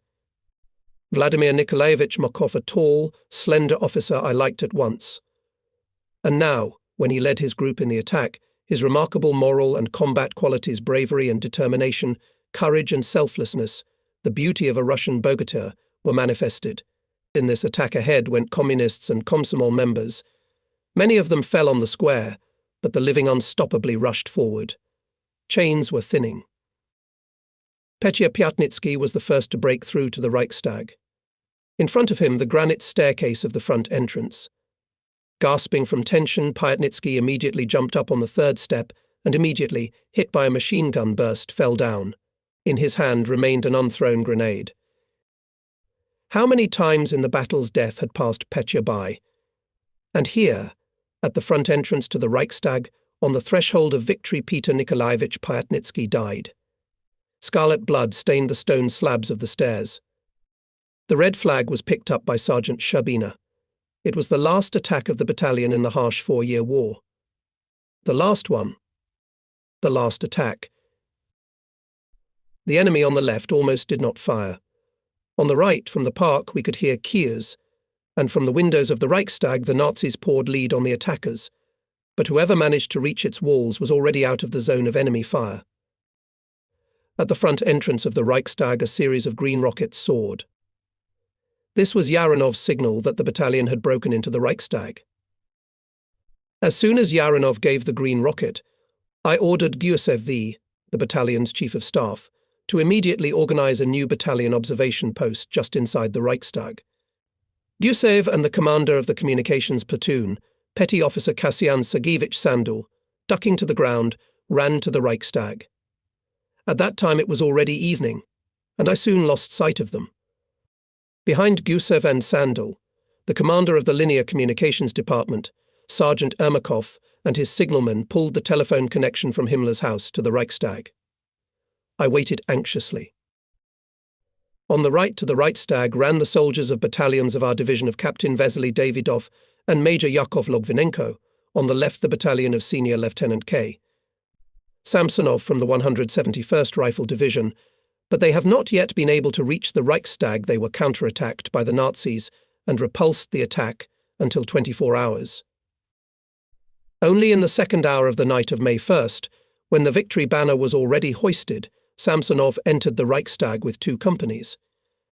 But it must be said that battalions Davidov and Logvinenko April 30th fought hard until late at night on the right, not reaching the Reichstag 150 meters. They thus provided our battalion with the opportunity to break into the building and fight in it without fear that the Nazis would bypass us on the right and attack us in the flank and rear. And Samsonov's battalion secured our left flank. If Samsonov's men had not shown courage and fortitude in repulsing the fierce counterattacks of the enemy, our battalion would hardly have managed to break into the Reichstag. And if we had, the Nazis would have bypassed us on the left and attacked the Reichstag from the rear. Let the reader forgive me for the fact that I write mainly about soldiers, sergeants and officers of my battalion, and only rarely mention the men of neighbouring regiments and battalions. I think they will write about their glorious deeds themselves. At the same time, when the neighbouring battalions were fighting on the flanks, on the first floor of the Reichstag our assaulting companies met fierce enemy resistance. The Nazis poured machine gun fire not only on the attackers, but also on those numerous rooms and long corridors into which our soldiers had not yet entered. It was the fire of doomed, faint-hearted people, from which, however, we did not suffer much loss. The blow of our units was powerful and organized, and the enemy, unable to withstand such a rapid onslaught, began to retreat. We occupied one after another rooms, corridors and halls. At last I heard the long-awaited ringing of the telephone. Although less than an hour had passed, it seemed like an eternity. Captain Yaronov called from the Reichstag. He briefly reported the new battalion observation post is ready. Companies and individual assault groups are fighting in the depths of the Reichstag, but the battle is subsiding.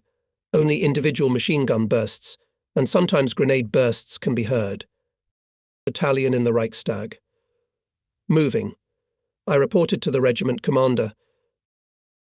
The battalion control group, which included the commanders of supporting artillery divisions and individual batteries, with their observers, radio operators and communicators, numbered more than 30 people.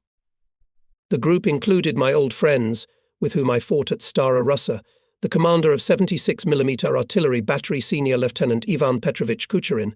In 43rd he was a senior sergeant, and Lieutenant Nikolai Fomich Minakov, commander of a battery of 120mm regimental mortars. The fascists from closed positions were firing artillery and mortar fire on the square. The soldiers ran from funnel to funnel. Shells and mines were often bursting around. We reached the Reichstag. In the lobby I was met by Captain Yaronov. He reported thoroughly about everything. After listening to the report I looked around. It's dark around. No shooting. Silence. It was unsettling. We realized it was only a temporary lull. Antonov's second company took up defences in the lobby and central hall. Lieutenant Ishchok positioned himself on the right flank. On the left flank with Company Sianov Captain Yaronov. I came to the conclusion that to move further into the depths of the building is now risky. In the darkness in the many rooms can atomize the battalion. What if the Germans counterattack? We are in the Reichstag itself. I decided to keep the companies compact, and I was not mistaken. As it soon turned out, in the underground rooms of the Reichstag was preparing to counterattack a significant garrison of the Nazis. The central hall served us as a key position. The hall adjoined the lobby. They were separated by high double oak doors. The lobby led to the front entrance. The Germans could not bypass the lobby. Several corridors converged into the hall. It was necessary to take control of the corridors, and to do this to take a circular defence. Captain Markov and his group remained in the battalion until the end of the battle. They shared with us all the difficulties of the battle and the joy of victory. Captain Markov had already reported to the corps commander, General Perevertkin, that his group had carried out the order the banner of the 79th Corps PES was hoisted on the roof of the Reichstag. After the report, Markov, with his men Vasily Familsky, Gazi Zagitov, Sasha Lysimenko and Senior Sergeant Mikhail Manin, went to the combat order of Lieutenant Kozlov's platoon on my order. At the same time, I reported in detail to the regiment commander the whole situation and expressed my plans. In response, I heard, "I approve the decision. If possible, give the personnel of the battalion a rest. The wounded immediately sent to the rear." The battalion headquarters was placed in a small, windowless, deaf room. At that time, the left flank company from Captain Davidov's battalion entered the lobby. It was commanded by Officer Grechenkov. Soon after, the company of Senior Lieutenant Peter Grechenkov, also from the battalion of Davidov, entered the Reichstag and another unit. With noise and shouting, a group of 30 men burst into the lobby. She illuminated the hall with a dozen flashlights. I asked, "Who are these people? Where from?" A short, broad-shouldered man came out to meet me, and I immediately recognized him, Lieutenant Koshkarbayev. He was famous in the division as a fearless officer. "That's what I said, Lieutenant. Take the defense on the left flank of our battalion. We'll defend the Reichstag together. The enemy is about to counterattack." The lieutenant called out. At 10 o'clock in the evening, Colonel Zinchenko came to the Reichstag. He was accompanied by Lieutenant Colonel Efimov, Major Sokolovsky, and Captain Kondratov.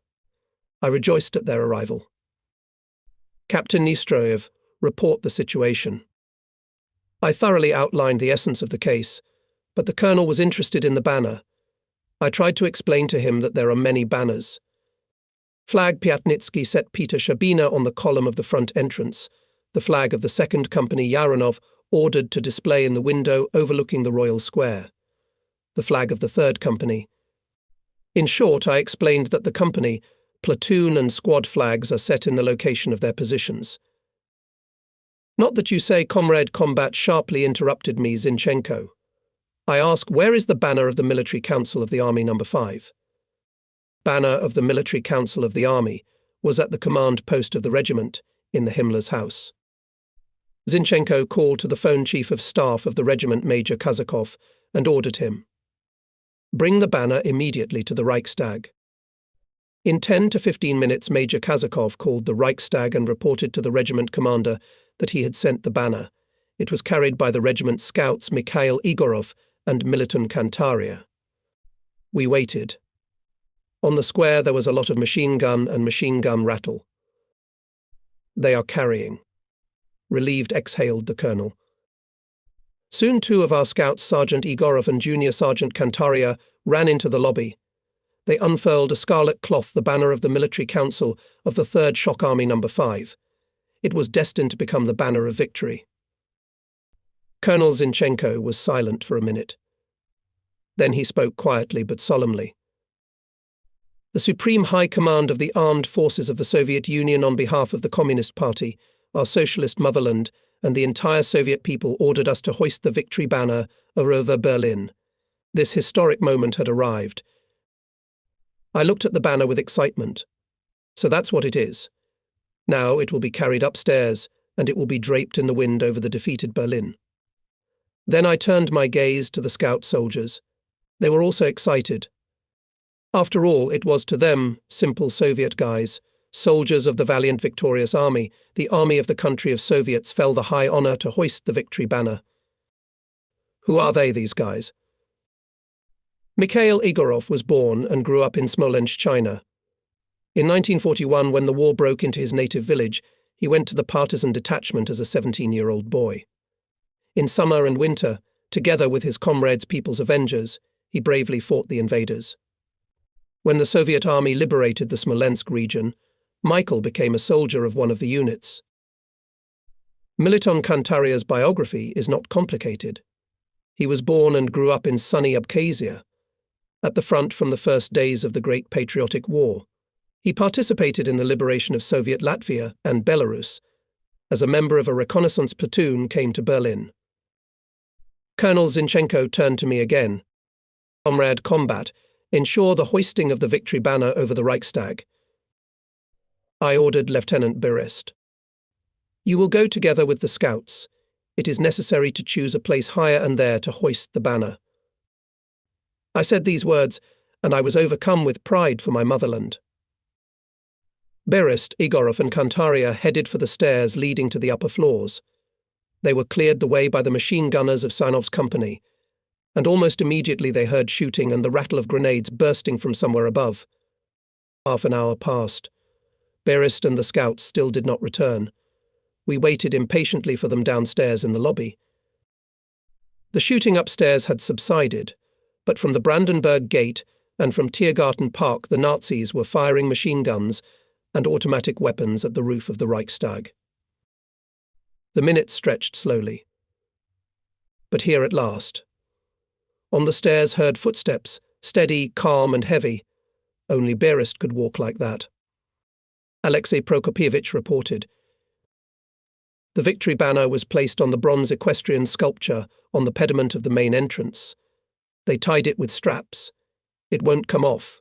It will stand for hundreds of years. Colonel Zinchenko, his deputy in the political part, Lieutenant Colonel Efimov and the head of intelligence of the regiment, Captain Kondratov went to the regiment's CP in Himmler's house. In the Reichstag for the senior commander remained me. After 2:00 in the morning on May 1st, the shooting subsided. Sometimes our old German shells would fly overhead and burst somewhere far away. Only rockets and flames of fire are visible over Berlin, through the front entrance of the Reichstag, through which our battalion broke into the citadel of fascism on the evening of April 30th, more and more units began to enter. They were infantrymen, artillerymen, tankers, communicators from almost all units of the 79th Rifle Corps, and everyone wanted to hoist their flag over the Reichstag. The flags of Lieutenant R. Koshkarbayev and Private G. Bulatov from the 674th Rifle Regiment, Junior Sergeant E. Eremin and Private G. Savinko from the 1st Battalion of the 380th Regiment, Sergeant P. Smirnov and Privates N. Velenkov and L. Somov from the 525th Regiment, Sergeant B. Yaparov from the 86th Heavy Howitzer Artillery Brigade were flying here. Meanwhile, new units continued to enter the Reichstag. A dangerous overcrowding of people was created. I thought that for the defense of the Reichstag and to repel Nazi counterattacks it was necessary to leave here one regiment or a combat-ready reinforced battalion. I reported my thoughts to Colonel Zinchenko by telephone. Not an hour later, as all units except our battalion were withdrawn from the Reichstag. The morning came. The hall turned out to be huge, half filled with shelves with folders of papers. It must have been an archive. Lieutenant Valery Vlaskin, the commander of the housekeeping department, and the cook delivered breakfast to the Reichstag. A festive breakfast, said the lieutenant cheerfully. Only then I remembered that today was May 1st. Everyone was in a cheerful, festive mood. Senior Lieutenant Gusev allocated 8 men headed by Private Novikov to familiarize themselves with the Reichstag and make a scheme of it.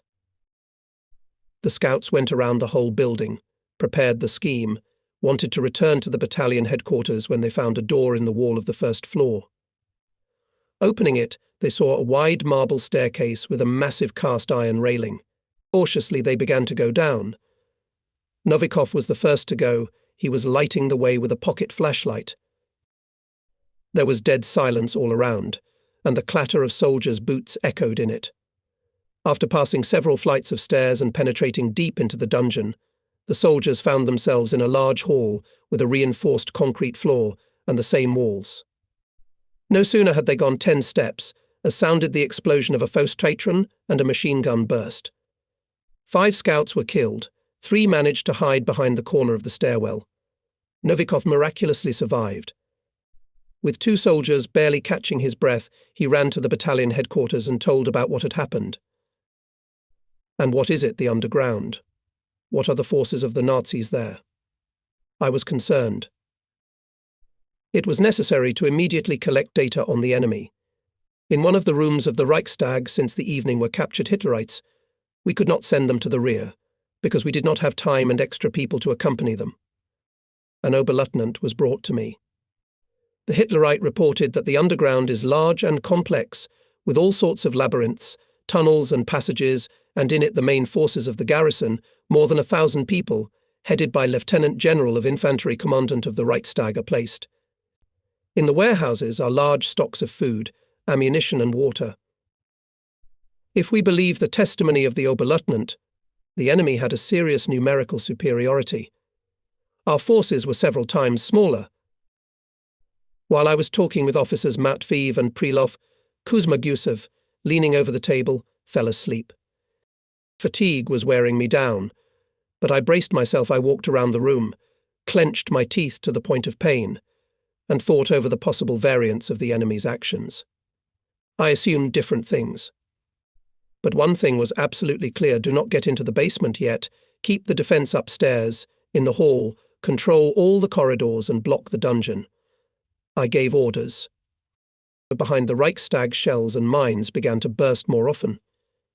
Then the firing turned into a continuous rumble of artillery cannonade. The Reichstag shuddered as if it was continuously shaken. The regimental commander called.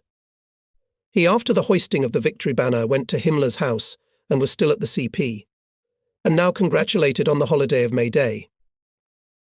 Having outlined the situation, I asked him to suppress the enemy batteries in the Tiergarten Park, as their supporting artillery was not enough, as well as to deliver more ammunition to the battalion.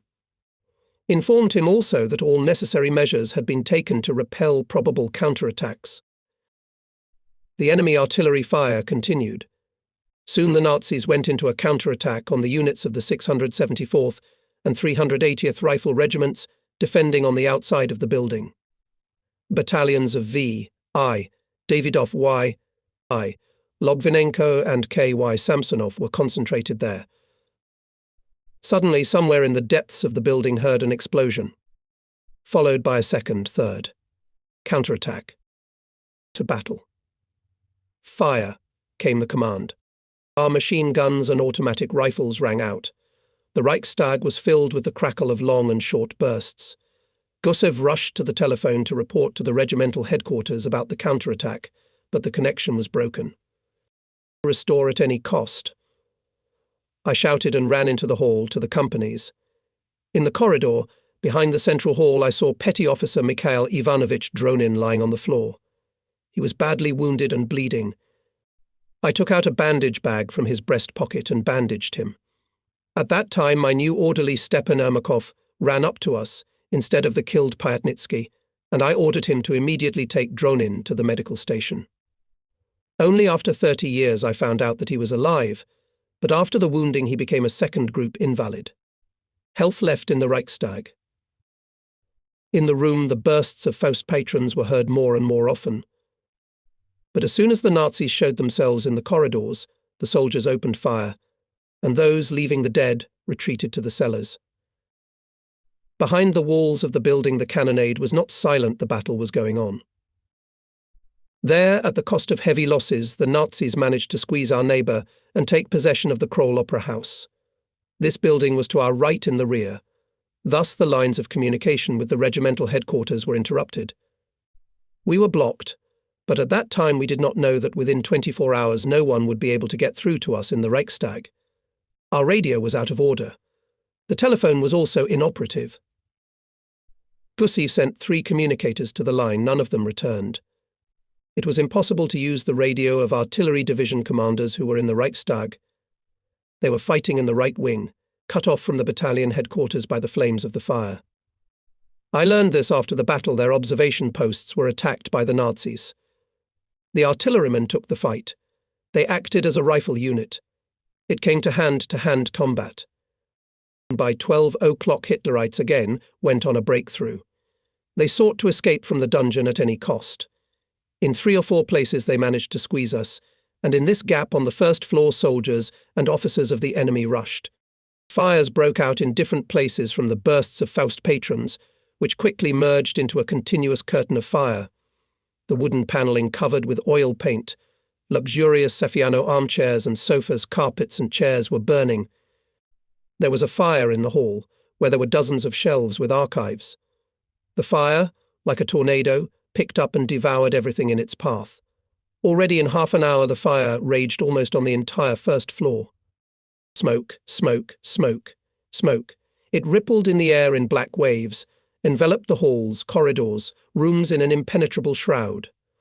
Only a small part of the smoke went out. People's clothes smouldered, their hair and eyebrows burned, their breath spiraled.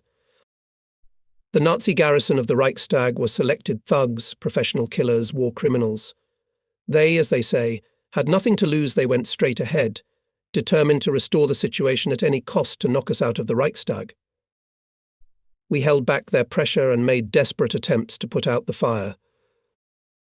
The fire had already engulfed the upper floors. The battalion was in an extremely difficult situation. We had no communication with neighbouring units. What was going on in the battalions of V.I. Davidov, Y.T.I., Logvinenko and K.Y. Samsonov, we did not know. But the task before us remained the same, not to step back. To hold the Reichstag at all costs, especially now when the victory banner is flying above it. I had to run dozens of times from one company to another, and in companies from one platoon to another. The situation obliged to be where the most threatening situation. Face and hands were covered with burns. The uniforms were burned. I felt like I was about to fall, but people were looking at me. I had to endure. Together with the soldiers of the 1st Company, fought Political Department of the Division, Captain Matveev and Regimental Agitator Captain Prilov. In one of the corridors they found boxes with Faust patrons. The enemy weapon was immediately put into action. We acquired the skills of using Faust patrons in the days of combat training on Lake Mantel. Now it came in very handy. Until late in the evening of May 1st in the burning Reichstag there was a battle with selected SS units. Only in the night of May 2nd we managed to bypass and attack the Nazis from the rear by a company under the command of Captain Yaronov. Hitlerites did not withstand the onslaught and hid in a dungeon. But our situation remained difficult. People were extremely exhausted. Many of them were wearing burnt rags. Most of the soldiers had burns on their faces and hands. On top of everything else we were thirsty, running out of ammunition. Suddenly the enemy stopped firing. We were alert. Soon, from behind the turn of the stairs leading to the underground, the Nazis stuck out a white flag. For a moment we looked at it, not believing our eyes. I called Private Prigonov, who knows German, and told him, "Go and find out what this flag means." "Yes, I'm coming." The minutes dragged on for an agonizingly long time. Hiding behind columns and statues, we waited for Prigonov's return. Some thought he was gone forever, others believed he would return. Prigonov returned. He came back with important news: the fascists offered to start negotiations. The shooting stopped on both sides. There was such silence in the building that the slightest knock echoed in the far corners. The Hitlerites made a condition that they would negotiate only with a general, or at least with a colonel. General Shatilov, Colonel Zinchenko. Could I ask them to come to the Reichstag for that? Communication did not work, and in addition, every metre of the Royal Square was shot from the Kroll Opera House. I was looking for a way out, and I came up with something. "Kuzma, get Berest here." The lieutenant's manner of holding himself loosely, with dignity, and his appropriate height always gave him an imposing appearance. Having looked once again from head to toe at our deputy, I thought that he could pass for a colonel. It is only necessary to replace the lieutenant's epaulettes. Never had to be a diplomat. I asked him. On stage, he asked me a counter-question, not knowing what he was talking about. "This time you will have to be a diplomat in life, and also become a colonel for a while the complex, so to speak, allows. And you have a very thorough look." Alexei Prokopievich was very surprised. He looked at me curiously, waiting for an explanation. I told him my plan. "If necessary, I am ready to go," Berest answered. "There is no other way out. They have expressed a desire to speak at a high level. Quickly shave and take off your lieutenant's epaulets." Berest did not make himself wait long. He immediately took out a small mirror from his field bag, prepared a razor, a brush, poured the last drops of water from a flask, and in a few minutes reported that he was ready for negotiations. "How's it going?" He turned to us. Gusev and I looked critically at Alexei Prokopievich. "Pants should be replaced torn, but it's all right, it's war. We'll replace them afterwards," Gusev joked. "But you should change your overcoat now, and take the cap from Captain Matveev," I suggested. He threw off his overcoat, put on a trophy leather jacket, and put gloves on his hands. Now, it seems, there is nothing to pick on patting Berest on the shoulder. I concluded and reminded him that the task is to force the Nazis to unconditionally lay down their arms. "I see."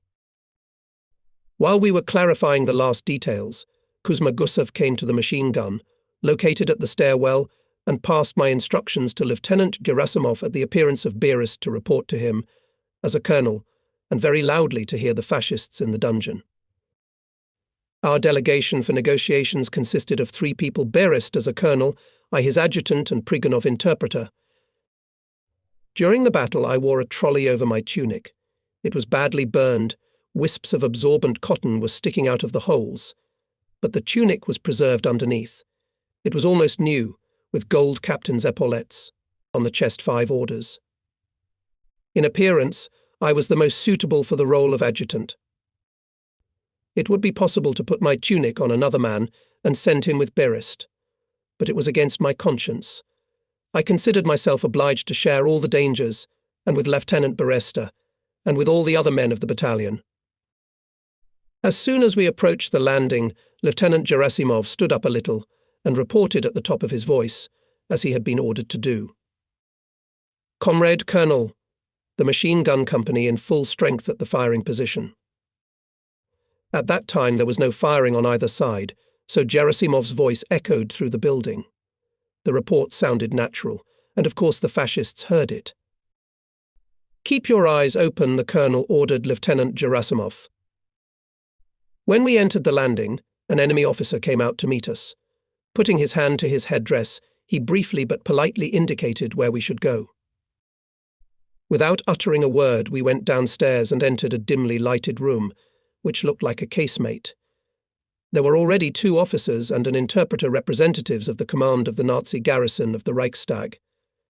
Behind their backs the defence was taking place.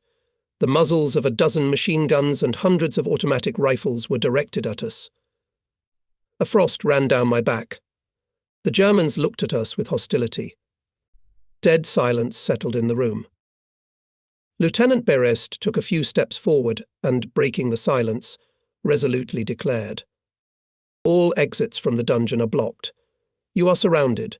If you attempt to break through to the top, each of you will be destroyed. To avoid wasted casualties, I suggest you lay down your arms, while guaranteeing the lives of all your officers and soldiers. You will be sent to the rear of our command." The officer who met us spoke in broken Russian. "The German command is not against surrender, but on condition that you take your soldiers from their firing positions and disarm them for a while. They are excited by the fighting and may lynch us.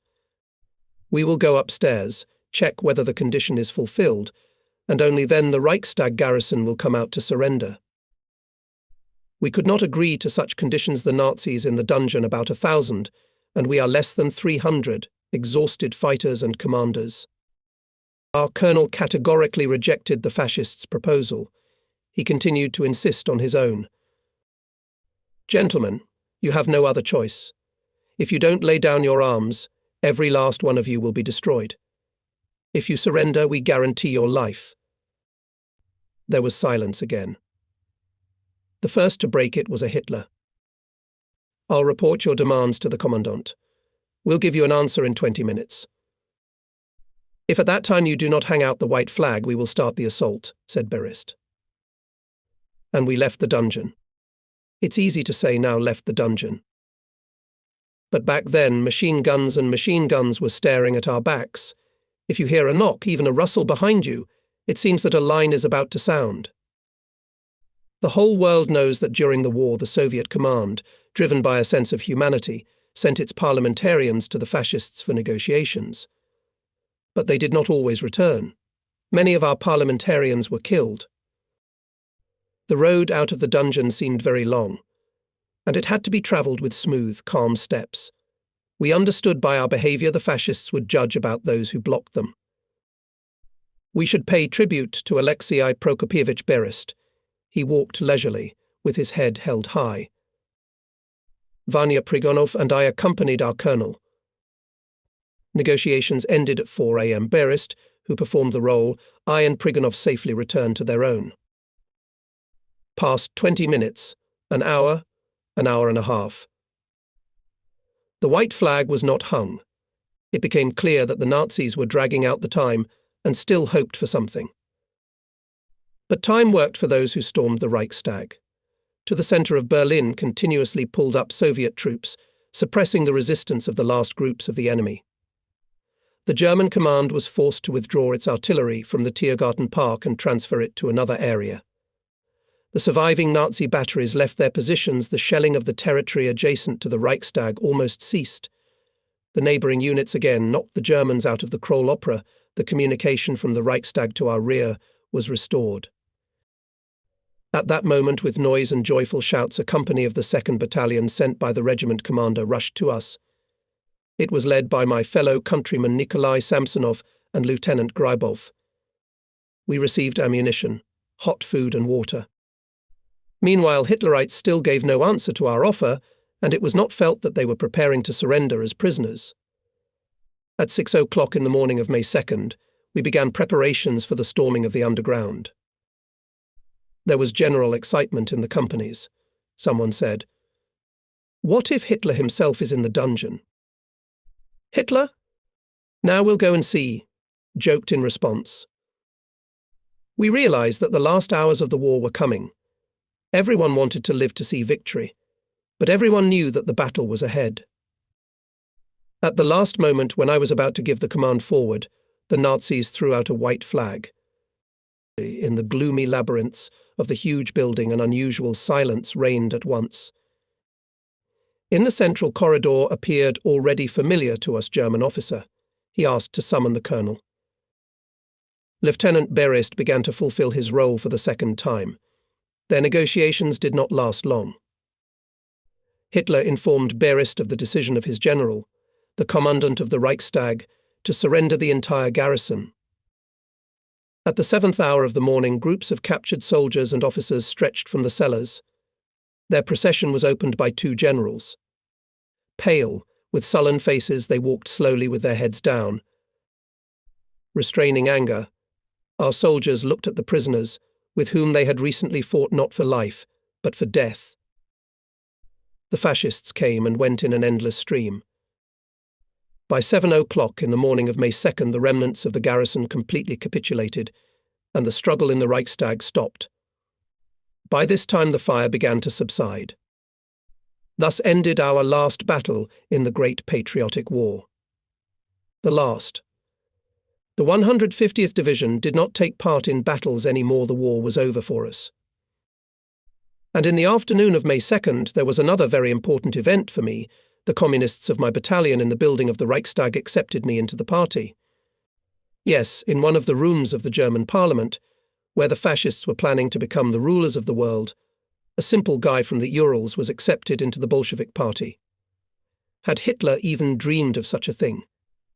The presiding officer announced the agenda. The first question was my application for membership in the All-Union Communist Party. Alyosha Berest, the deputy battalion commander, whispered to me, "That's how, Stepan, the Bolsheviks are in the Reichstag." When I was given the floor, I could not say anything from excitement. I started to talk about the morning battle, but I heard. "We know that. Give me your biography."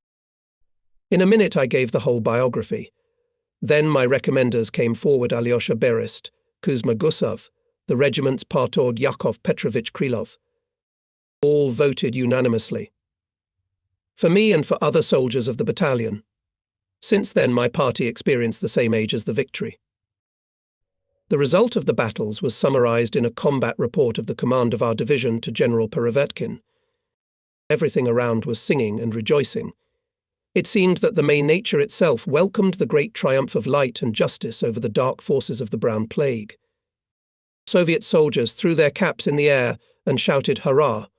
They congratulated each other on the victory, hugged, kissed, shook their commanders. Many had tears in their eyes, tears of great joy. I built the battalion, severely thinned its ranks. Many soldiers stood with bandages soaked in blood, smoky, dirty, in torn clothes. But in the eyes of these people shone great human happiness. In the Reichstag, as in a rare museum, continuously arrived representatives of all branches of the troops. The command of our division, 79th Corps, 3rd Shock Army, 1st Belarusian Front visited here. Marshal of the Soviet Union Georgy Zhukov arrived.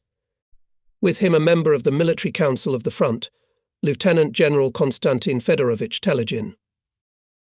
On this event, former military correspondent of the newspaper Pravda Yakov Ivanovich Makarenko, in his book White Flags over Berlin, published by the publishing house of the Ministry of Defense of the USSR in 1976, writes as follows. On May 3rd, the commander of the 1st Belarusian Front, Marshal of the Soviet Union Georgy Konstantinovich Zhukov, visited the Reichstag. Together with him came the commandant of Berlin, Colonel General N.Z. Bazarin, a member of the Military Council of the Front KF Telegin, a member of the Military Council of the 5th Shock Army Fei Bukov, met in the Reichstag Marshal and his companions Captain Stepan Nestrov. I was lucky enough to be in the Reichstag that day, and I was a witness to this visit. G.K. Zhukov, smiling broadly, carefully read many inscriptions on the walls and columns of the Reichstag and was surprised to look at the ceiling how only the soldiers managed to write their names under the very eaves. Turning to Nestroyev and pointing to the walls of the Reichstag, the Marshal asked, "Your battalion is, of course, in the centre." Captain Nestroyev was embarrassed, but answered cheerfully, "No, Comrade Marshal. We didn't have time." While they were putting out the fire in the Reichstag, people from different units came here to sign. We didn't have enough room. Georgy Konstantinovich smiled and said, "Well, that's no trouble. You have already inscribed your names in history for eternity." Zhukov answered all the questions of the soldiers in detail and thoroughly. It took at least an hour to talk to the soldiers and officers, but Marshal did not spare the time. He loved meetings and conversations with soldiers. The conversation turned out to be meaningful, heartfelt. Before returning to the headquarters, Zhukov and his companions found a more or less free place on the wall of the Reichstag and also left their signatures. Yes, many people left inscriptions on the walls of the Reichstag. They wrote with chalk, charcoal, or even with a bayonet. "We came from Moscow to Berlin." "Ivanov, we are Stalingraders." Gruzdev. I especially remembered one inscription, "Why is the main fascist office in such disorder?" Petty Officer Sandel. The Reichstag was indeed a mess. Dirt, ashes up to the knees. The walls were covered with soot and soot. In the building itself, the crowd was overwhelming. There were photographers, and the soldiers took pictures with their battle friends. They photographed everything: the Reichstag, the square, the tiger, statues. "Friend and friend, I beg you very much, take a picture," an elderly sergeant infantry addressed to a cheerful boy photographer. "Well, take a picture of me, because my wife and children have probably forgotten my appearance. After all, 4 years. There's another soldier here." "Take it off, brother. Take a picture here, in front of the Reichstag, or they won't believe in the village that I was here." Photo reporters and correspondents of army and central newspapers with notebooks and cameras went around the Reichstag. They recorded, filmed, asked soldiers and officers to tell about themselves. It seemed that there would be no end to the questions and recordings. My old friend Vasily Sabotin, a correspondent of the division newspaper, was there too. He was in the battalion while we were standing in the Reichstag, almost every day. After the war will be published many of his books written about the events of the last days of the war, about soldiers and officers. In the book How Wars End, he showed well the last battle in the Reichstag. Now, rereading written by Vasily Subotin, as if again I see those who took the Reichstag, those to whom on May 1st, 1945, in the churches of America, England and France, served praise prayers. Yes, they did, served the might and glory of the Soviet state. On May 9th, our regiment, like all Soviet people, celebrated Victory Day. The joy we felt at that time cannot be conveyed in words. 3 days later, the 150th Infantry Adritsko Berlin Division of the Order of Kutuzov left Berlin in the area of New Ruppin. Here we camped at the former summer houses of Göring. On the same day, we handed over ammunition to the warehouse. Company petty officers had ammunition only for the guards. We had no ammunition. It was strange, unusual for us. I still couldn't believe that the war was over. Every night I dreamt of attacks, bombings, marches. You'd wake up in a cold sweat and not soon go back to sleep. And then you'd dream of war again. I dreamt about the war for many, many years in a row. Even now, sometimes you see it, damn it.